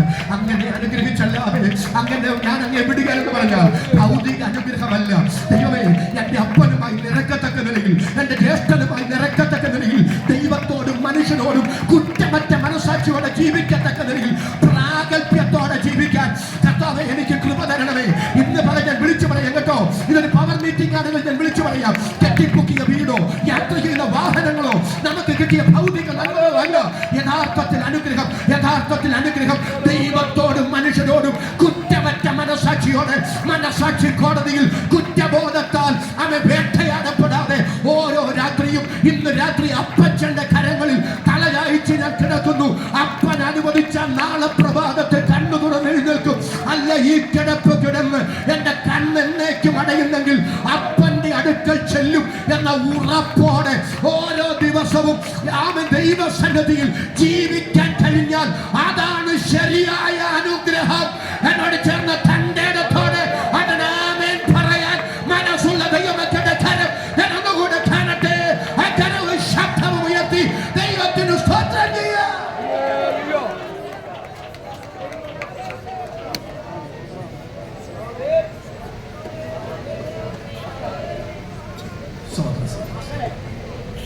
എന്റെ വിഷയത്തിലേക്ക് മടങ്ങി വന്നോട്ടെ. ബുദ്ധിമുട്ടെന്ന് തോന്നുന്നുണ്ടോ? വൈകാരികമായ പൊട്ടിത്തെറികളേക്കാൾ തിരുത്തലുകൾക്കാണ് പ്രാധാന്യം കൊടുക്കുന്നത്. നിത്യതയ്ക്കായി ഒരുങ്ങണം. ദൈവത്തിന്റെ മനസ്സറിയണം, ദൈവത്തിന്റെ ഹൃദയം അറിയണം. ദൈവത്തിന്റെ മനസ്സ്, ദൈവത്തിന്റെ മനസ്സിനൊത്ത് നമ്മെ പണിയാൻ ഇന്ന് പകൽ കഴിഞ്ഞാൽ ഈ യോഗം സക്സസ് ആയി. ഞാൻ ഇവിടെ വന്നതുകൊണ്ട് പ്രയോജനമായി. വചനം പൊഴിയുന്നത് കൊണ്ട് ഇന്ന് പകൽ അതിന്റെ വിടുതൽ വ്യാപരിക്കും. എന്നോട് എന്ന് തന്റെ ഇടത്തോടെ ആമേൻ പറയാൻ എത്ര പേർക്ക് മനസ്സുണ്ട്? നമ്മുടെ പെർഫോമൻസ് അല്ല, ദൈവത്തോടും മനുഷ്യരോടും കുറ്റമറ്റ മനസാക്ഷിയോടെ പ്രാഗൽഭ്യത്തോടെ ജീവിക്കുന്നതാണ് ദൈവസന്നിധിയിലെ അനുഗ്രഹം. എന്നോട് ചേർന്ന് ആമേൻ പറയാൻ എത്ര പേർക്ക് മനസ്സുണ്ട്? അവർക്ക് ഞാൻ ദൈവത്തെ സ്തുതിക്കുന്നു. ഇസ്മായിലിന്റെ തൃപ്തനോ? പക്ഷെ അവനെ ഇറക്കി വിട്ടേക്കാൻ പറഞ്ഞു. എന്റെ ഭാഷ പറയാം, ഒരുത്തനെ വഴിയാതെ ഇനി ഒരുത്തന്നെ കണ്ണാൻ നോക്കി ജീവിക്കുക. അവനെ കൊണ്ട് ഹോമയാഗം കഴിക്കാൻ ഒരുത്തനെ ഇറക്കി വിട്ടേക്കാൻ പറഞ്ഞു. സ്വോത്രം പറ. അവനെ വഴിയിൽ ഇറക്കി വിട്ടു. ഇനി ഒരുത്തന്റെ കയ്യും കാലും വഴുതുന്നു നോക്കി കണ്ണിൽ എന്നെ വെച്ച് കാത്തിരിക്കുക. അവനെ കൊണ്ട് ഹോമയാഗം കഴിച്ചേക്കാൻ പറഞ്ഞു. ഇതുപോലെ പരിശോധന ഉണ്ടോ? ഞാൻ ഈ സ്വോത്രം ചെയ്ത് പറയുക. ജീവിതത്തിൽ ആത്മിക ശുശ്രൂഷ ഇതുപോലുള്ള ചില അഗ്നി പരിശോധനകളിലൂടെ ദൈവം നമ്മെ കടത്തിയെന്ന് വരാം. പക്ഷെ അഗ്നി പരിശോധനകൾക്കപ്പുറത്ത് തിന്മയ്ക്കല്ല നന്മയ്ക്ക് ദൈവത്തിന്റെ പദ്ധതികൾ മറഞ്ഞിരിപ്പുണ്ടെന്ന് ഇന്ന് പകൽ ഓർത്തോർത്ത് ദൈവത്തിന് സ്തോത്രം ചെയ്യാൻ പരിശുദ്ധാത്മാവ് ചിലരോട് പ്രവചനമായി ദൈവാലോചന വിളിച്ചു പറയുന്നു. ഇന്ന് പകൽ അഭിഷക്തന്മാരോട്, ദൈവമക്കളോട് പരിശുദ്ധാത്മാവ് പറയുന്നു, കടന്നു പോകുന്ന ശോധനയുടെ കാലം അല്പം ഭയാനകമെന്ന് തോന്നിയാലും അതിനാനുപാതികമാണ്. ഇന്ന് നിങ്ങൾക്ക് സങ്കല്പിക്കാനും ചിന്തിക്കാനും കഴിയാത്ത ദൈവിക പദ്ധതികൾ ഈ ശോധനയിൽ മറഞ്ഞിരിപ്പുണ്ടെന്ന് തിരിച്ചറിഞ്ഞ് കരുത്തോടെ മുന്നോട്ട് കുതിക്കാൻ ദൈവാത്മാവ് പ്രവചനമായി ദൈവാലോചന വിളിച്ചു പറയുമ്പോൾ എന്നോട് ചേർന്ന് ആമേൻ പറയാൻ എത്ര പേർക്ക് മനസ്സുണ്ട്? അവർക്കായി ഞാൻ ദൈവത്തെ സ്തുതിക്കുന്നു. ഇസ്ഹാക്കിന്റെ ഒന്നാമത്തെ യോഗ്യത ഞാൻ പറയാം. അദ്ദേഹം പറയുന്നത് അപ്പനും മോനും കൂടെ മോറിയ മലയുടെ കയറ്റം കയറാൻ തുടങ്ങിയാണ്. എന്നെ തുള്ളിച്ചാടിപ്പിച്ചൊരു ചിന്തയാണ്. അതുവരെ വിറക് കൊണ്ടുവന്നത് കഴുതയുടെ പുറത്താണ്. സന്തോഷത്തോടെ രാമൻ പറഞ്ഞു. പക്ഷെ അവിടെ ആയപ്പോഴുണ്ട് ബാല്യക്കാരോടും കഴുതയോടും അവിടെ നിന്നോളാൻ പറഞ്ഞു. എന്നിട്ട് അവിടെ എന്താ ചെയ്യുന്നറിയോ? വിറകെടുത്തു. വിറകെടുത്ത് ആരുടെ ചുമലിൽ വെച്ചു കൊടുത്തു? ആമേൻ പറഞ്ഞു പറ. എന്റെ ചോദ്യം, എന്തിനാ അബ്രഹാം വിറകെടുത്ത്? ഈ ബാല്യക്കാർ രണ്ടുപേരില്ലേ ഉണ്ടോ? അവരോട് ആ വിറകെടുത്ത് ഇസ്ഹാക്കിന്റെ ചുമലിലോട്ട് അങ്ങ് വെക്കാൻ പറഞ്ഞ പോരെ? ആണോ? അതെ. പക്ഷെ ബാല്യക്കാരെ കൊണ്ട് വിറക് വെപ്പിച്ചില്ല. താനാ വിറകെടുത്തു, ഇസ്ഹാക്കിന്റെ ചുമലിൽ വെച്ചു കൊടുത്തു. അർത്ഥം എന്താണെന്നറിയാമോ? തന്റെ മകന്റെ ചുമലിൽ ആ ചുമട് വെച്ചു കൊടുക്കുന്നതിന് മുമ്പ് മകൻ അത് ചുമക്കാൻ കഴിയുമോ എന്ന് കൈ കൊണ്ടൊന്ന് തൂക്കി നോക്കിയിട്ടാണ് അപ്പൻ ആ ചുമലിൽ ചുമട് വെച്ചു കൊടുത്തതെങ്കിൽ കൃപ ലഭിച്ച ദൈവമക്കളോട് ഞാൻ സ്തോത്രം ചെയ്ത് പറയാം. അപ്പൻ തൂക്കി നോക്കാത്തൊരു ചുമടും അപ്പൻ അനുവദിക്കാത്ത ഒരു ചുമടും എന്റെ ചുമലിലില്ലെന്ന് അധികാരത്തോടെ കരുത്തോടെ വിളിച്ചു പറയാൻ മനസ്സുള്ള ദൈവമക്കൾ അല്പനിമിഷമൊക്കെ അരമണിച്ച് അന്യഭാഷയിൽ ഇന്ന് രാത്രി ദൈവത്തിന് സ്തോത്രം ചെയ്യാം. ദൈവത്തിന്റെ പരിശുദ്ധാത്മാവ് ഇന്ന് പകൽ അതിശക്തമായി നമ്മുടെ ദൈവാലോചന വിളിച്ചു പറയുന്നു. അപ്പൻ അനുവദിക്കാത്ത, അപ്പൻ തൂക്കി നോക്കാത്ത ഒരു ചുമടും നമ്മുടെ ചുമലിൽ ഇല്ലവേ ഇല്ല. അതിനെ തുറന്ന് ശക്തിയോടെ ഇന്ന് പകൽ ആമേൻ പറയാൻ എത്ര പേർക്ക് മനസ്സുണ്ട്? ഞാൻ അതിനൊന്ന് തെളിയിക്കാൻ പറയുന്നു. ഇസ്ഹാക്കിന്റെ ഒന്നാമത്തെ യോഗ്യത പറയും. അപ്പൻ ആ വിറകെടുത്ത ചുമലിലേക്ക് വെച്ചു കൊടുക്കുമ്പോ ഇസ്ഹാക്കിന് സ്വാഭാവികമായി പ്രതികരിക്കരുത്. അപ്പോ അപ്പൻ എന്നാ അപ്പനപ്പ ഇതുപോലെ കണ്ണിച്ചോരയില്ലാത്തൊരു അപ്പനെ ഞാൻ വീട്ടിൽ നിന്ന് സുഗമമായ വഴിയിലൂടെ വന്നപ്പോഴല്ല ഈ വിറക് കഴുകേടെ പുറത്ത് വെച്ചു. എന്റെ പൊന്നപ്പ ഈ രണ്ട് വൃദ്ധന്മാരെ എന്തൊക്കെയുണ്ടെന്ന് വെറുതെ വർത്താനം പറയാൻ കൊണ്ടുവന്ന, നേരം പോക്കിന് കൊണ്ടുവന്ന, ഈ കഴുതയെ കൊണ്ടും ഇവരെ കൊണ്ടും വല്ല ഗുണവും ഉണ്ടാകണമെങ്കിൽ ഇപ്പോഴാണ് ഉണ്ടാകണം. കാരണം ഈ മലയുടെ കയറ്റം കയറാൻ നേരത്തെ ഈ കഴുതയുടെ പുറത്ത് തന്നെ ഇതങ്ങ് വെച്ച് ചുമപ്പിച്ച പോലെ ഒരു ആമേനെന്ന് പറഞ്ഞു. ഇതുവരെ കൊണ്ടുവന്ന കഴുതയ്ക്ക് ഈ മുകളിലോട്ടുള്ള കയറ്റം കൂടെ കയറ്റി ആദാ ഹോമയാഗം കഴിക്കുന്നിടത്ത് കൊണ്ട് എത്തിച്ചുകൂട്, അല്ല ഈ വൃദ്ധന്മാരെ കൊണ്ട് അങ്ങ് ചുമപ്പിച്ചുകൂട്. ഇതെന്തിനാ എന്റെ ചുമലിൽ തന്നതെന്ന് ഇസ്ഹാക്ക് ചോദിച്ചോ? ഇസ്ഹാക്കിന്റെ ഒന്നാമത്തെ പ്രത്യേകത ഞാൻ പറയാം. അപ്പൻ വെച്ചു കൊടുത്ത ചുമട് സന്തോഷത്തോടെ അവൻ ചുമലിൽ ചുമന്നു. അധികാരത്തോടെ ദൈവത്തിന് സ്തോത്രം പറയാൻ മനസ്സുള്ള എത്ര ദൈവമക്കൾ ഇവിടെയുണ്ട്? അവരെ കരമുയർത്തി അധരങ്ങൾ തുടർന്ന് ഒരിക്കൽ കൂടെ ദൈവത്തിന് സ്തോത്രം ചെയ്യാം. ഞാൻ ആത്മനിയോഗത്തോടെ ഒരു ദൂത് വിളിച്ചു പറയുക. നിങ്ങൾ രക്ഷിക്കപ്പെട്ടവരാണോ? നിങ്ങൾ വീണ്ടും ജനിക്കപ്പെട്ടവരാണോ? ആണെങ്കിൽ സ്തോത്രം പറഞ്ഞു പറയാം. എനിക്കറിയാം മോഡൽ തിയോളജിക്ക് എതിരാ ഞാൻ ഈ പറയുന്ന കാര്യം എനിക്കറിയാം. എന്തെങ്കിലും ഞാൻ വചനത്തിന്റെ സത്യം പറയുക. നിങ്ങൾ വീണ്ടും ജനിച്ചവരാണോ? നിങ്ങൾ ദൈവമക്കളാണോ? നിങ്ങൾ രക്ഷിക്കപ്പെട്ടവരാണോ? നിങ്ങൾ ദൈവകൃപയിൽ നിൽക്കുന്നവരാണോ? ആണെങ്കിൽ നിങ്ങളുടെ ചുമലിൽ ചുമടുണ്ട്. പറഞ്ഞു എന്താ പറഞ്ഞേ? ഒരുമിച്ചൊന്ന് സ്തോത്രം ചെയ്ത് പറഞ്ഞു. ഒരുവൻ എന്നെ അനുഗമിപ്പാൻ ഇച്ഛിച്ച, എല്ലാവരും സന്തോഷത്തോടെ പറ. ഒരുവൻ എന്നെ അനുഗമിപ്പാൻ ഇച്ഛിച്ചാൽ തന്നെത്താൻ ത്യജിച്ച് തന്റെ ക്രൂശെടുത്ത് എന്നെ അനുഗമിക്കട്ടെ. ചുമലിൽ ഒരു ചുമടില്ലാത്ത ഒരു ക്രിസ്ത്യാനി അല്ല. അധരം തുറന്ന് തന്റെ ഇടത്തോടെ ചേർന്ന് ആമേൻ പറയാൻ മനസ്സുള്ള ദൈവമക്കൾ കരമുയർത്തി ഒരിക്കൽ കൂടി ശക്തിയോടെ ദൈവത്തിന് സ്തോത്രം ചെയ്യാം. ചുമലിൽ ചുമടില്ലാത്ത ഒരു വിശ്വാസിയുമില്ല, ഒരു പാസ്റ്ററുമില്ല.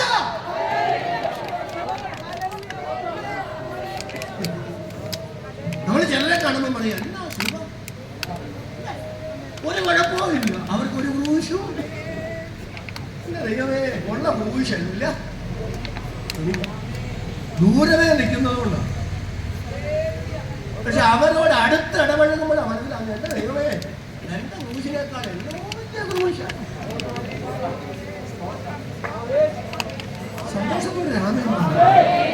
ചുമലിൽ ചുമടില്ലാത്തൊരു ക്രിസ്തീയ ജീവിതം ഇല്ല കേട്ടോ. മിഥ്യാധാരണകൾ ദൈവത്തെ സേവിക്കരുത്, സ്വപ്നലോകത്ത് സഞ്ചരിക്കരുത്. യാഥാർത്ഥ്യങ്ങളിലേക്ക് മടങ്ങി വരണം. നമ്മുടെ മനസ്സതിനോട് പൊരുത്തപ്പെടണം. നമ്മുടെ ചിന്ത മുങ്ങി പൊങ്ങി രണ്ട് അന്യഭാഷ കൂടെ പറഞ്ഞാൽ പിന്നെ ഒരു പ്രശ്നവുമില്ലെന്ന് ഇന്ന് രാത്രി ഞാൻ വിളിച്ചു പറയാം. മനുഷ്യനോ പിശാചോ വെച്ച ഒരു പ്രതിസന്ധിയും ഉണ്ടാകാൻ പാടില്ല. യേശുവിന്റെ നാമത്തിൽ അത് അഴിഞ്ഞു മാറണം. എന്നാൽ ഒരു വിശ്വാസി എന്ന നിലയിൽ ദൈവം ചുമലിൽ തരുന്ന ചുമടുണ്ട്. അത് പിറുപിറുക്കാതെ സന്തോഷത്തോടെ ചുമക്കണം. തിരുവെടുത്ത് പറയുന്നു, ഒരുമിച്ച് സ്തോത്രം ചെയ്തു പറ. ഓരോരുത്തൻ അവനവന്റെ ചുമട് ചുമക്കട്ടെ. കരുണയോടെ കരമുയർത്തി ദൈവത്തിന് സ്തോത്രം പറയാൻ എത്ര പേർക്ക് മനസ്സുണ്ട്? ഓരോരുത്തൻ അവനവന്റെ ചുമട് ചുമക്കട്ടെ. ഓരോരുത്തരുടെയും ചുമലിൽ ചുമടുണ്ട്. സന്തോഷത്തോടെ പറഞ്ഞോട്ടെ. ആ ചുമലിൽ ചുമട് ചുമക്കുന്നതിന്റെ കെയർ ഓഫിൽ ഒരനുഗ്രഹമുണ്ട്. സ്വതന്ത്രം പറഞ്ഞു, ചുമടില്ലാത്ത ആരും അനുഗ്രഹിക്കപ്പെട്ടിട്ടില്ല. അനുഗ്രഹിക്കപ്പെടുന്നവരെ കുറിച്ച് എന്തെല്ലാം അവിഖ്യാതിയാണ് വിമർശിക്കാൻ കേൾക്കും. പക്ഷേ അവരെ ആ നിലയിൽ ഉപയോഗിക്കാൻ, ഉയർത്താൻ കാരണമുണ്ട്. അവര് ചുമന്ന ചില ചുമടുകളുണ്ട്. ചുമടുണ്ടോ? സന്തോഷത്തോടെ ചുമന്നു. അതിന്റെ കെയറോഫിൽ ഒരു ദൈവപ്രവൃത്തി വെളിപ്പെടും. അതിന്റെ കെയറോഫിൽ ഒരു നന്മയുണ്ടെന്ന് പരിശുദ്ധാത്മാവ് ദൈവാലോചന ഇന്ന് മകൾ വിളിച്ചു പറയുമ്പോ എന്നോട് ഞങ്ങൾ സന്തോഷത്തോടെ ആമേൻ പറയാൻ എത്ര പേർക്ക് മനസ്സുണ്ട് പ്രിയരെ? ചുമടുണ്ടെങ്കിൽ ഒരു ദൈവപ്രവൃത്തി ഉണ്ട്. ഉദാഹരണം ഞാൻ പറയാം. ദൈവത്തിന്റെ സ്തോത്രം. പൗലോസിന്റെ ശരീരത്തിൽ ഒരു ശൂലമുണ്ട്. ആമേ പറഞ്ഞ് സന്തോഷത്തോടെ പറഞ്ഞു. ശൂലം എന്താണെന്ന് വേദപുസ്തകം പറയുന്നില്ല. പക്ഷെ ശൂലം എന്തുമാകട്ടെ, മനുഷ്യൻ എന്ന നിലയിൽ തനിക്ക് താങ്ങാൻ കഴിയാത്ത വേദനയും അത് തന്നെ വിട്ടു മാറേണ്ടുന്നതിന് 3 പ്രാവശ്യം കർത്താവിനോട് അപേക്ഷിച്ചെന്ന്. പക്ഷെ കർത്താവ് പറഞ്ഞു, എന്റെ കൃപ. അത് എല്ലാവരും ആധാരത്തോടും ഒരുമിച്ചൊന്ന് സ്തോത്രം ചെയ്ത് പറഞ്ഞു, എന്റെ കൃപ നിനക്ക് മതി. എന്റെ ശക്തി നിന്റെ ബലഹീനതയിൽ തികഞ്ഞു വരുന്നു. മറ്റപ്പോസ്തലന്മാരെക്കാൾ അതിശക്തമായി പൗലോസ് ഉപയോഗിക്കപ്പെടാൻ കാരണം അദ്ദേഹത്തിലൂടെ രോഗികൾ സൗഖ്യമായത്, പാതാള ശക്തികൾ മുട്ടുമടക്കപ്പെട്ടത്, ആയിരക്കണക്കിന് സഭകൾ സംജാതമായത്, അന്നറിയപ്പെട്ട ഭൂഖണ്ഡങ്ങളിൽ എന്നേറെ പറയുന്നു കൊട്ടാരത്തിൽ കൈസരുടെ അരമനയിൽ പോലും സഭകൾ സ്ഥാപിക്കപ്പെട്ട നിലയിൽ പങ്കെടുത്തക്ക നിലയിൽ ആ ദൈവ മനുഷ്യൻ ദൈവത്താൽ ഉപയോഗിക്കപ്പെടാൻ കാരണം എന്റെ ദൈവം കൊടുത്ത ചുമടാണ്. എന്റെ കൃപ നിനക്ക് മതി. ഞാൻ അനുവദിച്ച ശൂലമാണെങ്കിൽ അതവിടെ ഇരിക്കട്ടെ. അത് ചുമക്കാൻ നീ തയ്യാറാക്. ആ ശൂലമുള്ളപ്പോൾ തന്നെ ആ ചുമട് ചുമക്കുന്നു എന്ന കെയറോഫിൽ അസാധാരണമായി നിന്നെ പ്രയോജനപ്പെടുത്താൻ ഞാൻ വിശ്വസ്തനായ ദൈവമാണ്. കൃപ ലഭിച്ചവരോട് ഞാൻ സ്തോത്രം ചെയ്തു പറയുന്നു. ദൈവം വെച്ചു തരുന്ന ചുമട് ചുമക്ക്. ആ ചുമക്കുന്ന ചുമടാണ് നീ ദൈവത്താൽ ഉപയോഗിക്കപ്പെടാൻ കാരണമെന്ന് ദൈവാലോചന വിളിച്ചു പറയുമ്പോൾ അവരുടെ തുറന്നാമേൻ പറയാൻ എത്ര പേർക്ക് മനസ്സുണ്ട്? അവർ കഴിഞ്ഞ ദൈവത്തെ സ്തുതിക്കുന്നു. ഇസ്ഹാക്കിന്റെ ഒന്നാമത്തെ പ്രത്യേകത അപ്പൻ വെച്ചു കൊടുത്ത ചുമട്.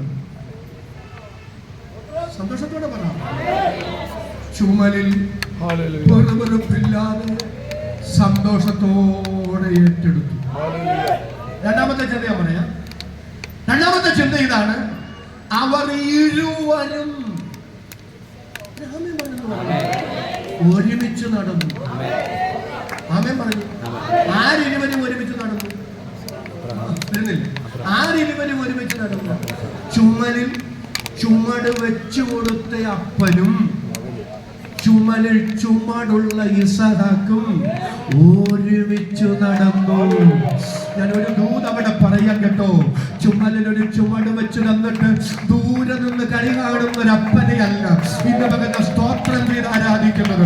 ചുമലിൽ ചുമടുള്ളപ്പോൾ കൂടെ നടക്കുന്ന ഒരപ്പൻ നമ്മുടെ ഒപ്പമുണ്ടെന്ന് ഇന്ന് മകൻ തിരിച്ചറിവുള്ള ദൈവമക്കളുണ്ടെങ്കിൽ ഇന്ന് മകൻ നിരാശയുടെ കടുങ്കെട്ടുകളെ പൊട്ടിക്കെറിഞ്ഞ് സ്തോത്രം ചെയ്തെന്ന് പറഞ്ഞ് കൂരിരുൾ താഴ്വരയിൽ കൂടി നടന്നാലും ഞാൻ ഒരനർത്ഥവും ഭയപ്പെടുകയില്ല. അടുത്തതൊന്ന് സ്തോത്രം ചെയ്ത് പറ, അങ്ങനോട് കൂടെ ഇരിക്കുന്നുവല്ലോ. കൂടെ കർത്താവുണ്ടെങ്കിൽ ഈ ചുമടെനിക്കൊരു വിഷയമല്ലെന്ന് ആത്മാവിൽ സിംഹഗർജനം പോലെ സ്തോത്രം ചെയ്ത് പറയാൻ മനസ്സുള്ള ദൈവമക്കൾ കരമടിച്ച് അന്യഭാഷയിൽ അല്പനിമിഷം ദൈവത്തിന് സ്തോത്രം ചെയ്യ്. ഇന്ന് മകൾ പരിശുദ്ധാത്മാവ് ചിലരോട് അതിശക്തമായി വിളിച്ചു പറയുന്നു, സൈന്യങ്ങളുടെ യഹോവ നമ്മോട് കൂടെയുണ്ട്. യാക്കോബിന്റെ ദൈവം നമ്മുടെ ദുർഗമാകുന്നു. കൂട്ടിന് കർത്താവുണ്ട്.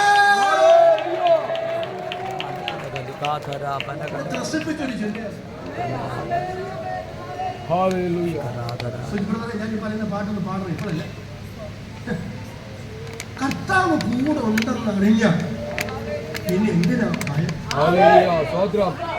സന്തോഷത്തോടെ രാമൻ പറഞ്ഞു. ശിഷ്യന്മാരെ കർത്താവ് അക്കരയ്ക്ക് പോകാൻ നിർബന്ധിച്ച് പറഞ്ഞു വിട്ടില്ലേ? ആണോ? കർത്താവ് തന്നെ മലയെ പ്രാർത്ഥിക്കാൻ പോയില്ലേ?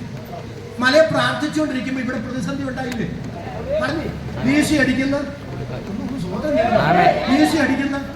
തള്ളി കയറുന്ന തീര, വീശി അടിക്കുന്ന കാറ്റ്, മുങ്ങിക്കൊണ്ടിരിക്കുന്ന കർത്താവ് 4-ാം യാമത്തിൽ തിരകടന്ന് ചവിട്ടി വന്നു.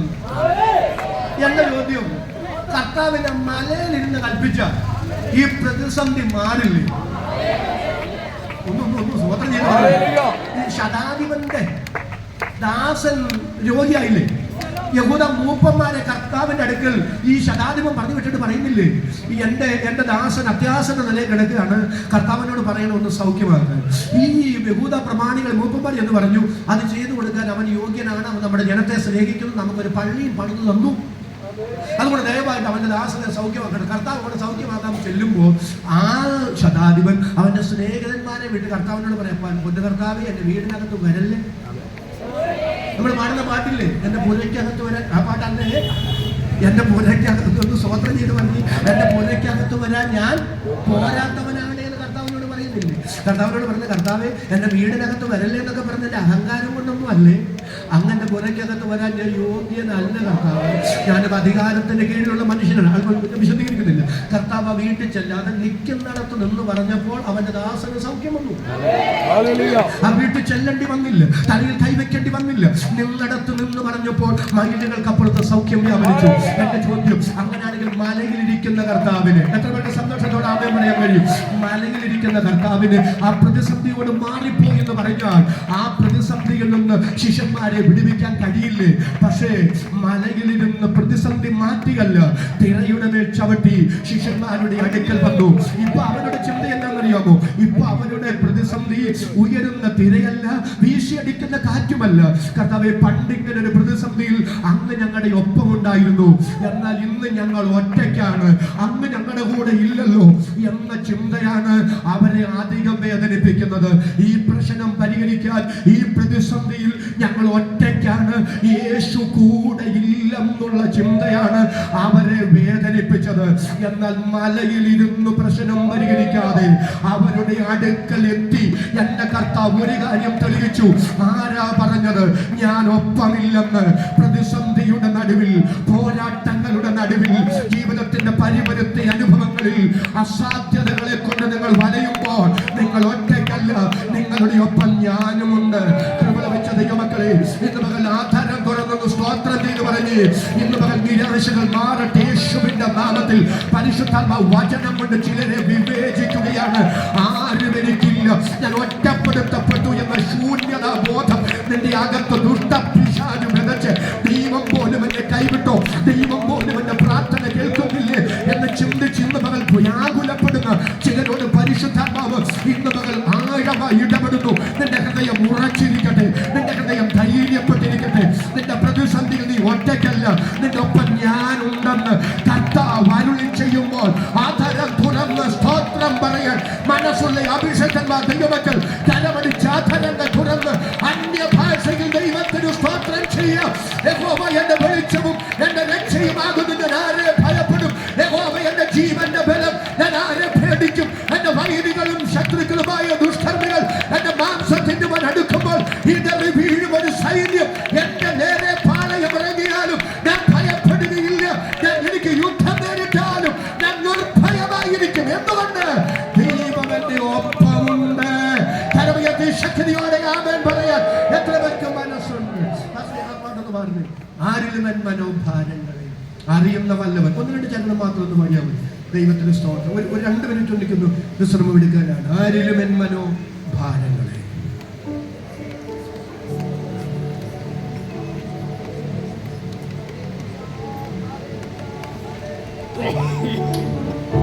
ആരിലും എൻ മനോഭാരങ്ങളെ അറിയുന്ന വല്ലവൻ ഉണ്ടെനി. ചെറുപാടിയാട്ടെ. ആരിലും എൻ മനോഭാരങ്ങളെ അറിയുന്ന വല്ലവൻ ഉണ്ടെനിക്ക്. ആകുലത്തിൽ എന്റെ വ്യാകുലത്തിൽ ആശ്വാസമേ ആകുലത്തിൽ എന്റെ വ്യാകുലത്തിൽ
പറഞ്ഞ് ഞാൻ അവസാനിപ്പിക്കുക.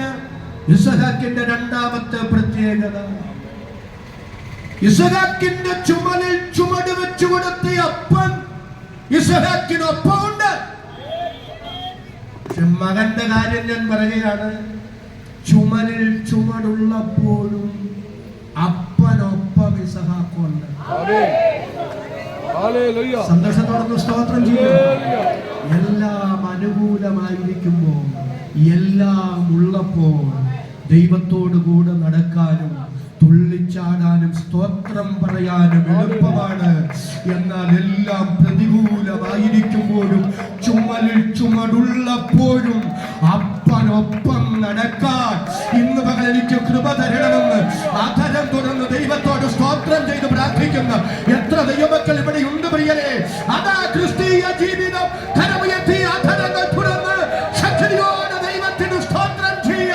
ഇസഹാക്കിന്റെ രണ്ടാമത്തെ യോഗ്യത, ചുമലിൽ ചുമടുള്ളപ്പോഴും അപ്പനൊപ്പം നടന്നു. മൂന്നാമത്തെ കാര്യം കൂടെ പറഞ്ഞ് അവസാനിപ്പിക്കുക. രണ്ടുപേരും കൂടെ മോറിയ മലയുടെ മുകളിൽ ദൈവം കാണിച്ച യാഗഭൂമിയുടെ സ്ഥലത്തെത്തി. ആ യാഗഭൂമിയിൽ അതിനു മുമ്പ് ഒരു യാഗം നടന്നിട്ടില്ല. കർമ്മേലിൽ ഏലിയാവിന് യാഗപീഠം പുതുക്കി പണിയേണ്ടതായിട്ടേ വന്നിട്ടുള്ളൂ. കാരണം അവിടെ യാഗം അതിനു മുമ്പ് നടന്നിട്ടുണ്ട്. പക്ഷേ മോറിയായിൽ അതിനു മുമ്പ് ഒരു യാഗം നടന്നിട്ടില്ല. ആദ്യമായി യാഗപീഠം പണിയുക. അപ്പൻ ആ മലയുടെ മുകളിൽ നിന്ന് കല്ലുകൾ പിറക്കിക്കൊണ്ട് വന്ന് ഹോമയാഗം പീഠം പണിയുന്നു. അപ്പൻ കല്ല് പിറക്കാൻ നടക്കുമ്പോൾ ഇസഹാക്കിന്റെ കണ്ണ് പാടി നോക്കുന്നത് അപ്പം പറഞ്ഞിട്ടുണ്ട്, ദൈവം ഒരാടിനെ ഹോമയാഗത്തിന് കരുതുമെന്ന്. ദൈവം കരുതിയ ആട് എവിടെയെന്നാണ് ഇസഹാക്ക് നോക്കുന്നത്.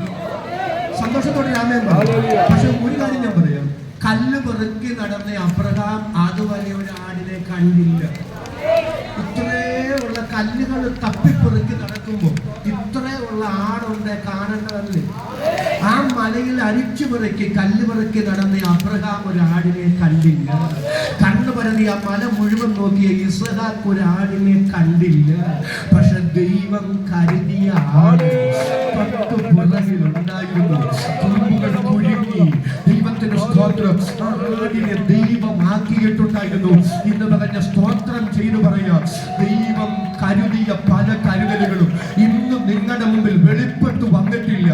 ദൈവത്താൽ കരുതപ്പെട്ടതും സമയത്ത് വെളിപ്പെടും വരെ ദൈവത്താൽ മറയപ്പെട്ടതുമായ ചില കരുതലുകളുണ്ട്.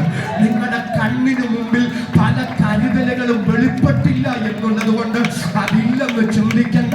ദൈവത്താൽ കരുതപ്പെട്ടതും സമയം വരെ മറയപ്പെട്ടതും സമയത്ത് മറനീക്കി വെളിപ്പെടേണ്ടതുമായ നിങ്ങളുടെ ബുദ്ധിക്കും കണ്ണിനും മറയപ്പെട്ട് ദൈവത്താൽ ഒരുക്കപ്പെട്ട ചില കരുതലുകൾ സമയത്ത് വെളിപ്പെട്ടു വരാനുണ്ടെന്ന് ഇന്ന് മകൾ പരിശുദ്ധാത്മാവ് തലയിൽ കൈവച്ച് ദൈവാലോചന വിളിച്ചു പറയുമ്പോൾ എന്നോട് ചേർന്ന് ആധാരം തുറന്ന് ആമേൻ പറയാൻ എത്ര പേർക്ക് മനസ്സുണ്ട്? അവർക്ക് ദൈവത്തെ സ്തുതിക്കുന്നു. പരിശുദ്ധാത്മാവ് ചിലരോട് വിരൽ ചൂണ്ടി ദൂത് വിളിച്ചു പറയുന്നു, അവൻ നിങ്ങൾക്കായി കരുതുന്നതാകയാൽ നിങ്ങളുടെ സകല ചിന്താകുലവും അവന്റെ ഇട്ടുകൊള്ളി. ആ ഹോമയാഗത്തിൽ പീഠത്തിന്റെ പണി പൂർത്തീകൃതമാകുമ്പോൾ അബ്രഹാം മോനോട് തുറന്നു പറഞ്ഞു. ഞാൻ പലപ്പോഴും നിറകണ്ണുകളോട് ആ ഭാഗം വായിക്കാറുണ്ട്. മോനെ, നീയാണ് ആ യാഗവസ്തു. ഇതുവരെ മറച്ചു വെച്ച സത്യം മകനോട് തുറന്നു പറഞ്ഞു. രാമൻ പറഞ്ഞു വരണം, ഇസഹാക്കിന്റെ സ്ഥാനത്ത് വേറെ ആരാണേലും കുതറി ഓടിയത്. അപ്പ ചില മണിക്കൂറുകൾക്ക് മുമ്പ് എല്ലാം എന്നോട് പറഞ്ഞ് മോറിയാമലയുടെ ഒത്തുകയറ്റം കയറി വന്നപ്പോ എന്നോട് എല്ലാം പറഞ്ഞ് ഞാൻ അപ്പോഴേ ചോദിച്ചതല്ലേ ഹോമയാഗത്തിലുള്ള ആട്ടിൻകുട്ടി.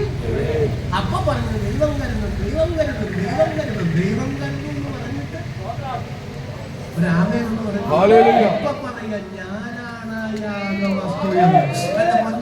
പിന്നെ നിങ്ങൾ നേരത്തെ പറഞ്ഞാൽ പോരായിരുന്നു, മുന്നമേ പറഞ്ഞിരുന്നെങ്കിൽ മനസ്സും കൊണ്ട് അല്പം കൊണ്ട് എന്നോട് പൊരുത്തപ്പെട്ടേനല്ലോ, ഇങ്ങനെ എന്നെ വഞ്ചിച്ചല്ലോ എന്ന് പറഞ്ഞ് ഇസഹാക്കിന്റെ സ്ഥാനത്ത് വേറെ ആരാണേലും കുതിറി ഓടിയേന്.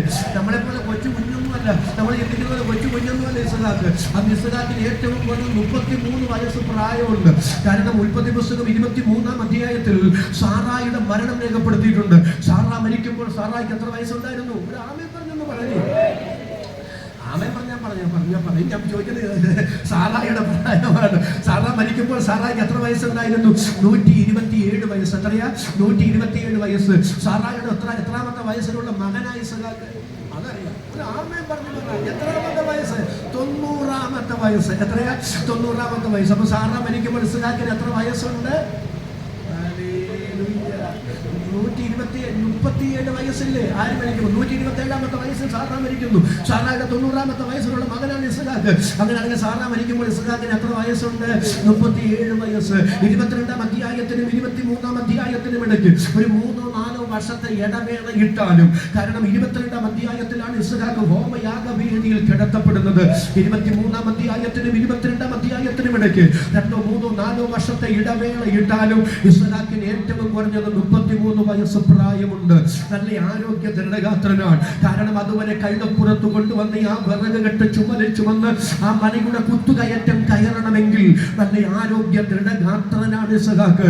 വേണമെങ്കിൽ ഇസഹാക്കിന് കുതറി ഓടാവുന്നതേ ഉണ്ടായിരുന്നുള്ളൂ. പക്ഷെ ഇസഹാക്ക് കുതറി ഓടിയില്ല. മകനെ, നീയാണ് യാഗവസ്തു എന്ന് പറയുമ്പോൾ എന്നെ കുറിച്ചുള്ള ദൈവത്തിന്റെ ഹിതം ഈ ഹോമയാഗവേദിയിൽ എരിഞ്ഞമർന്നു തീരണമെന്നാണെങ്കിൽ ആ ദൈവഹിതത്തോട് ഞാൻ വിഘടിക്കുന്നില്ല.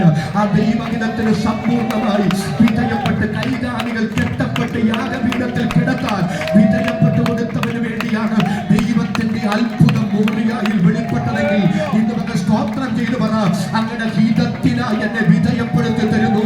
അതരം തുറന്ന് എന്നോട് ചേർന്ന് പ്രാർത്ഥിക്കുന്ന, എന്നോട് ചേർന്ന് സമർപ്പിക്കുന്ന എത്ര പേരുണ്ട് ഇതിനകത്ത്? കുഞ്ഞുങ്ങളെ, യുവാക്കന്മാരെ, സഹോദരന്മാരെ, മാതാപിതാക്കളെ ആത്മാവിൽ സ്തോത്രം ചെയ്തൊന്ന് പ്രാർത്ഥിക്ക്.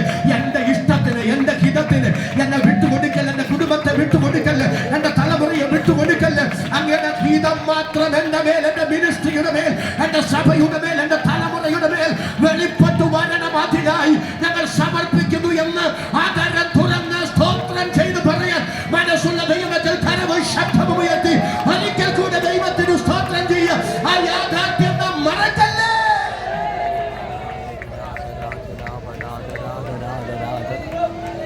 ഇസഹാക്കിന്റെ 3-ാമത്തെ യോഗ്യത പറയുകയാണ്. 1-ാമത്തെ യോഗ്യത എന്ന് പറഞ്ഞു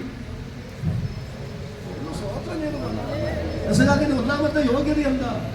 അപ്പൻ വെച്ചു കൊടുത്ത ചുമട് സന്തോഷത്തോടെ ചുമലിൽ. ഇസഹാക്കിന്റെ 2-ാമത്തെ യോഗ്യത ഒന്ന് സ്തോത്രം ചെയ്ത് പറയുന്നു. ചുമലിൽ ചുമടുള്ളപ്പോഴും അപ്പനൊപ്പം നടന്നു. 3-ാമത്തെ ഇസഹാക്കിന്റെ യോഗ്യത അപ്പന്റെ ഇഷ്ടത്തിന് സമ്പൂർണമായി വിധേയപ്പെട്ടു കൊടുത്തു.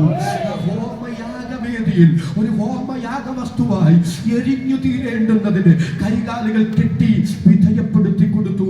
റോമാലേഖനം 12:1-2 അറിയാവുന്നവർ ഒരുമിച്ചൊന്ന് സ്തോത്രം ചെയ്ത് പറഞ്ഞു. സഹോദരന്മാരെ, ഞാൻ ദൈവത്തിന്റെ മനസ്സിനെ ഓർപ്പിച്ച് നിങ്ങളെ പ്രബോധിപ്പിക്കുന്നത്, നിങ്ങൾ ബുദ്ധിയുള്ള ആരാധനയായി നിങ്ങളുടെ ശരീരങ്ങളെ ജീവനും വിശുദ്ധിയും ദൈവത്തിന് പ്രസാദവുമുള്ള യാഗമായി സമർപ്പിപ്പീൻ. അടുത്തത് ഒരുമിച്ച് ദൈവമക്കൾ വിളിച്ചു പറയണം. ഈ ലോകത്തിന് അനുരൂപരാകാതെ നന്മയും പ്രസാദവും പൂർണ്ണതയുമുള്ള ദൈവഹിതം ഇന്നതെന്ന് തിരിച്ചറിഞ്ഞ് മനസ്സ് പുതുക്കി രൂപാന്തരപ്പെടുവീൻ. ലോകത്തെ ജയിക്കുന്ന, പാപത്തെ ജയിക്കുന്ന, ജഡത്തെ ജയിക്കുന്ന, പിശാചിനെ ജയിക്കുന്ന ഒരു സമ്പൂർണ്ണ യാഗവസ്തുവായി ദൈവസന്നിധിയിൽ എരിഞ്ഞു തീരുന്ന ഒരു ആത്മീക ജീവിതം ദൈവം നമ്മിൽ നിന്ന് പ്രതീക്ഷിക്കുന്നു. ഇന്ന് മകൾ പരിശുദ്ധാത്മാവ് അതിനുള്ള കൃപ എനിക്ക് തരണമെന്ന് അതരം തുറന്ന് സ്തോത്രം ചെയ്ത് പ്രാർത്ഥിക്കുന്ന എത്ര പേര് ഇവിടെയുണ്ട്? അവർക്കായി ഞാൻ ദൈവത്തെ സ്തുതിക്കുന്നു. അങ്ങനെയുള്ള ഇസഹാക്കിനാണ്, അങ്ങനെയുള്ള ഇസഹാക്കിനാണ് അബ്രഹാം തനിക്കുള്ളതെല്ലാം കൊടുത്തു.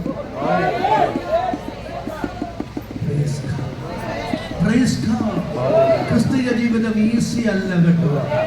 അത് കയ്യും കെട്ടി തോന്നിയതെല്ലാം കണ്ടും കേട്ടും പറഞ്ഞും ചെയ്തു. ഇതിനിടയ്ക്ക് ഒരു സൈഡ് ബിസിനസ് പോലെ കൊണ്ടുപോകേണ്ടുന്നതല്ല. ആത്മീക ജീവിതം, ക്രിസ്തീയ ജീവിതം അതൊരു യാഗവസ്തു പോലെ എരിഞ്ഞു തീരേണ്ടതാണ്. അത് സമർപ്പണമുള്ളതാണ്. അത് അപ്പനൊപ്പം നടക്കുന്നതാണ്. ക്രിസ്തീയ കഷ്ടത അനുഭവിച്ചുകൊണ്ട് ആ കഷ്ടതയിൽ നിത്യതയ്ക്കായി ഒരുങ്ങി നിത്യതയ്ക്ക് വേണ്ടി ചെയ്യുന്ന യാത്രയാണ് ക്രിസ്തീയ ജീവിതം. അത് അലസമല്ല എന്ന് തിരിച്ചറിഞ്ഞ് തുറന്ന ദൈവത്തിന് സ്തോത്രം പറയാൻ മനസ്സുള്ള എത്ര പേരുണ്ട്? അവർ കഴിഞ്ഞ ദൈവത്തെ സ്തുതിക്കുന്നു. കുറച്ച് കാര്യം തുറന്നു പറഞ്ഞാൽ പെടുന്നുണ്ട്. മുതിരുന്നില്ല, സമയം പോയി. കാരണം നിങ്ങളെക്കാൾ എനിക്ക് അത്രപ്പാണ് പഠിച്ചുകൂടിയത്. എന്ത് കെയർലെസ് ആയിട്ട് മനുഷ്യൻ ക്രിസ്ത്യ ജീവിതത്തെ എടുക്കും.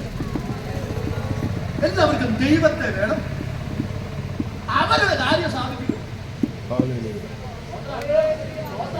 സ്വതന്ത്രം പറയാം, എന്റെ കാര്യം ഈസി ആയിട്ട് സാധിപ്പിച്ചെടുക്കാൻ ദൈവത്തെയും ഭക്തിയെയും ആത്മീയതയെയും ഒറ്റമൂലയാക്കിയാണ്. ആർക്കും വില കൊടുക്കാൻ താല്പര്യമില്ല, ആർക്കും ത്യാഗം സഹിക്കാൻ മനസ്സില്ല. അവർക്ക് സുഖലോലുപമായി ഇവിടെ ജീവിക്കാനുള്ള ഒറ്റമൂലിയായി ആത്മീയതയെ കാണുന്നു. പക്ഷെ ലക്ഷോപലക്ഷങ്ങൾ നാമൻ ഇരുമ്പ് തൂണുകളിൽ ഇരുമ്പ് ചങ്ങല കൊണ്ട് ബന്ധിക്കപ്പെട്ട് മെഴുകുചീല ചുറ്റപ്പെട്ട് നിന്ന് കട്ടിയ മാർഗമാണിത്. വന്യമൃഗങ്ങളുടെ മുമ്പിലേക്ക് എറിഞ്ഞു കൊടുക്കപ്പെട്ട് വന്യമൃഗങ്ങൾ വലിച്ചു കീറി തിന്ന് രക്തസാക്ഷികളായ കോടിക്കണക്കിന് മനുഷ്യരുടെ ത്യാഗത്തിന്റെ ഫലമാണ് ദൈവത്തിന്റെ സഭ. ഇത് കയ്യും കെട്ടി വളഞ്ഞ വഴിയിലൂടെ എന്തെങ്കിലും ഈസിയായി അനുഭവിക്കാനുള്ളതല്ല. ഇത് അനേക കഷ്ടങ്ങളിലൂടെ ദൈവരാജ്യത്തിൽ പ്രവേശിക്കാനുള്ളതാണ്. കരമുയർത്തി ശക്തിയോടെ ദൈവത്തിന് സ്തോത്രം പറയാൻ എത്ര പേർക്ക് മനസ്സുണ്ട്? അവർ കഴിഞ്ഞ ദൈവത്തെ സ്തുതിക്കുന്നു.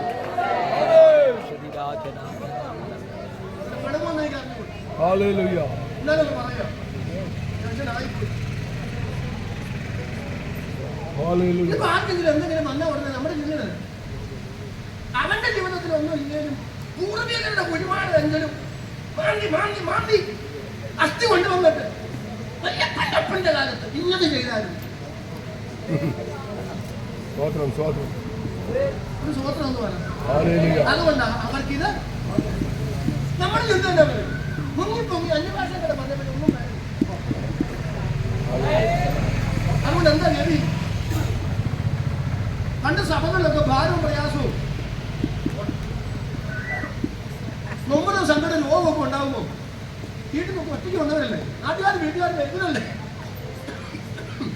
ആകെപ്പാട് സങ്കടം പറയാനുള്ളത് സഭയ്ക്കകത്ത് സാക്ഷ്യത്തെ അത് 4 ചുവരിനകത്ത് മാത്രം ഒതുക്കി കേട്ട വിശ്വാസികൾ ഇരുചവി അറിയാതെ ഒറ്റയ്ക്ക് പോയിരുന്നു പ്രാർത്ഥിക്കുമെന്നും അവരുടെ പ്രാർത്ഥന ഒരു പിൻബലമാണെന്നും പറയുമായിരുന്നു. അങ്ങനൊരു സംവിധാനമായിരുന്നു സഭ.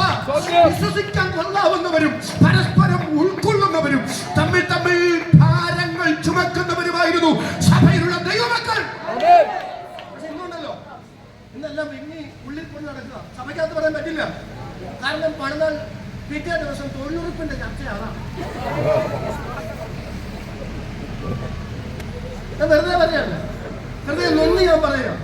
സഭ എന്താണെന്നറിയാത്ത രാമേനൊന്ന് പറയാം. സഭ എന്താണെന്നറിയാത്ത, കൂട്ടുത്തരവാദിത്വം എന്താണെന്നറിയാത്ത, എന്റെ ഉത്തരവാദിത്വം എന്താണെന്നറിയാത്ത, ദൈവമാരാന്നറിയാത്ത, നിത്യത എന്തെന്നറിയാത്ത, കൂട്ടുവിശ്വാസിയുടെ വില എന്തെന്നറിയാൻ കഴിയാത്ത കേവലം ചട്ടക്കൂടുകളായി കേവലം പാരമ്പര്യമായി പെന്തക്കോസ്ത് അധപ്പതിച്ചു. യേശുവിന്റെ നാമത്തിൽ അത് മാറിപ്പോകട്ടെ. സഭയുടെ ഉത്തരവാദിത്വം നാം ആരാണെന്ന്, ദൈവമാരാണെന്ന്, നിത്യത എന്താണെന്ന്, സഭയുടെ പ്രൗഢി എന്താണെന്ന് ഇന്ന് രാത്രി ഇന്ന് പകൽ ആകെ കണ്ടു തുറന്നു സ്തോത്രം പറയാൻ മനസ്സുള്ള ദൈവമക്കൾ കരമുയർത്തി ഒരിക്കൽ കൂടെ ദൈവത്തിന് നന്ദി പറയാം. സങ്കടം തിരതള്ളി വരുന്നുണ്ട്. സുവിശേഷ യോഗത്തിലൊന്നും പറയുന്നു, സുവിശേഷം പറയുന്നു. പക്ഷെ നമ്മൾ മാത്രം ഉള്ളപ്പോഴല്ലേ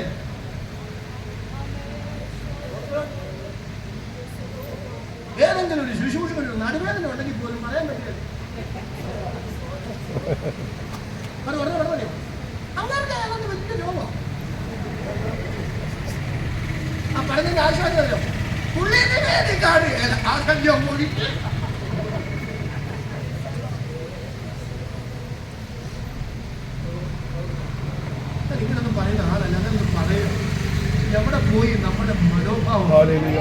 ദൈവം ആരാന്നറിയാമോ? സ്വതന്ത്രം ചെയ്യേ. സഭ എന്താണെന്നറിയാമോ? നമ്മൾ ആരാണെന്നുള്ള ബോധ്യമുണ്ടോ? കൂട്ടുവിശ്വാസികൾ നമ്മളെ വിശ്വസിക്കാൻ പറ്റുമോ? നമ്മുടെ സഭയ്ക്കകത്തൊരു പ്രാർത്ഥനാ വിഷയം പറയാൻ പറ്റുമോ? നമ്മുടെ അടുക്കൽ വന്ന എന്റെ സഹോദരി, എന്റെ സഹോദര, എനിക്കിങ്ങനെ ഒരു സ്വകാര്യ ബന്ധമുണ്ടെന്ന് നമ്മെ വിശ്വസിച്ച് പറയാൻ പറ്റുമോ? നമ്മോട് പറഞ്ഞാൽ അത് മറ്റൊരാൾ അറിയില്ലെന്ന് നമ്മളെ വിശ്വസിക്കത്തക്ക നിലയിൽ നമ്മൾ പ്രാർത്ഥിക്കുമെന്ന് അവർക്ക് ബോധ്യമാകത്തക്ക നിലയിൽ എന്റെ പ്രിയരെ വേറൊന്നും ചെയ്യാൻ പറ്റിയില്ലെങ്കിലും എന്റെ കൂട്ടുവിശ്വാസിക്ക് എന്നെ വിശ്വസിക്കാൻ കഴിയത്തക്ക നിലയിൽ ഒരു വിശ്വസനീയ ജീവിതം നയിക്കാൻ എനിക്ക് കൃപ തരണമെന്ന് അങ്ങനെ തുറന്ന സ്തോത്രം ചെയ്ത് പ്രാർത്ഥിക്കുന്ന ദൈവമക്കൾ എത്ര പേരുണ്ട്? കരമുയർത്തി, ശബ്ദമുയർത്തി ദൈവത്തിന് സ്തോത്രം പറയും.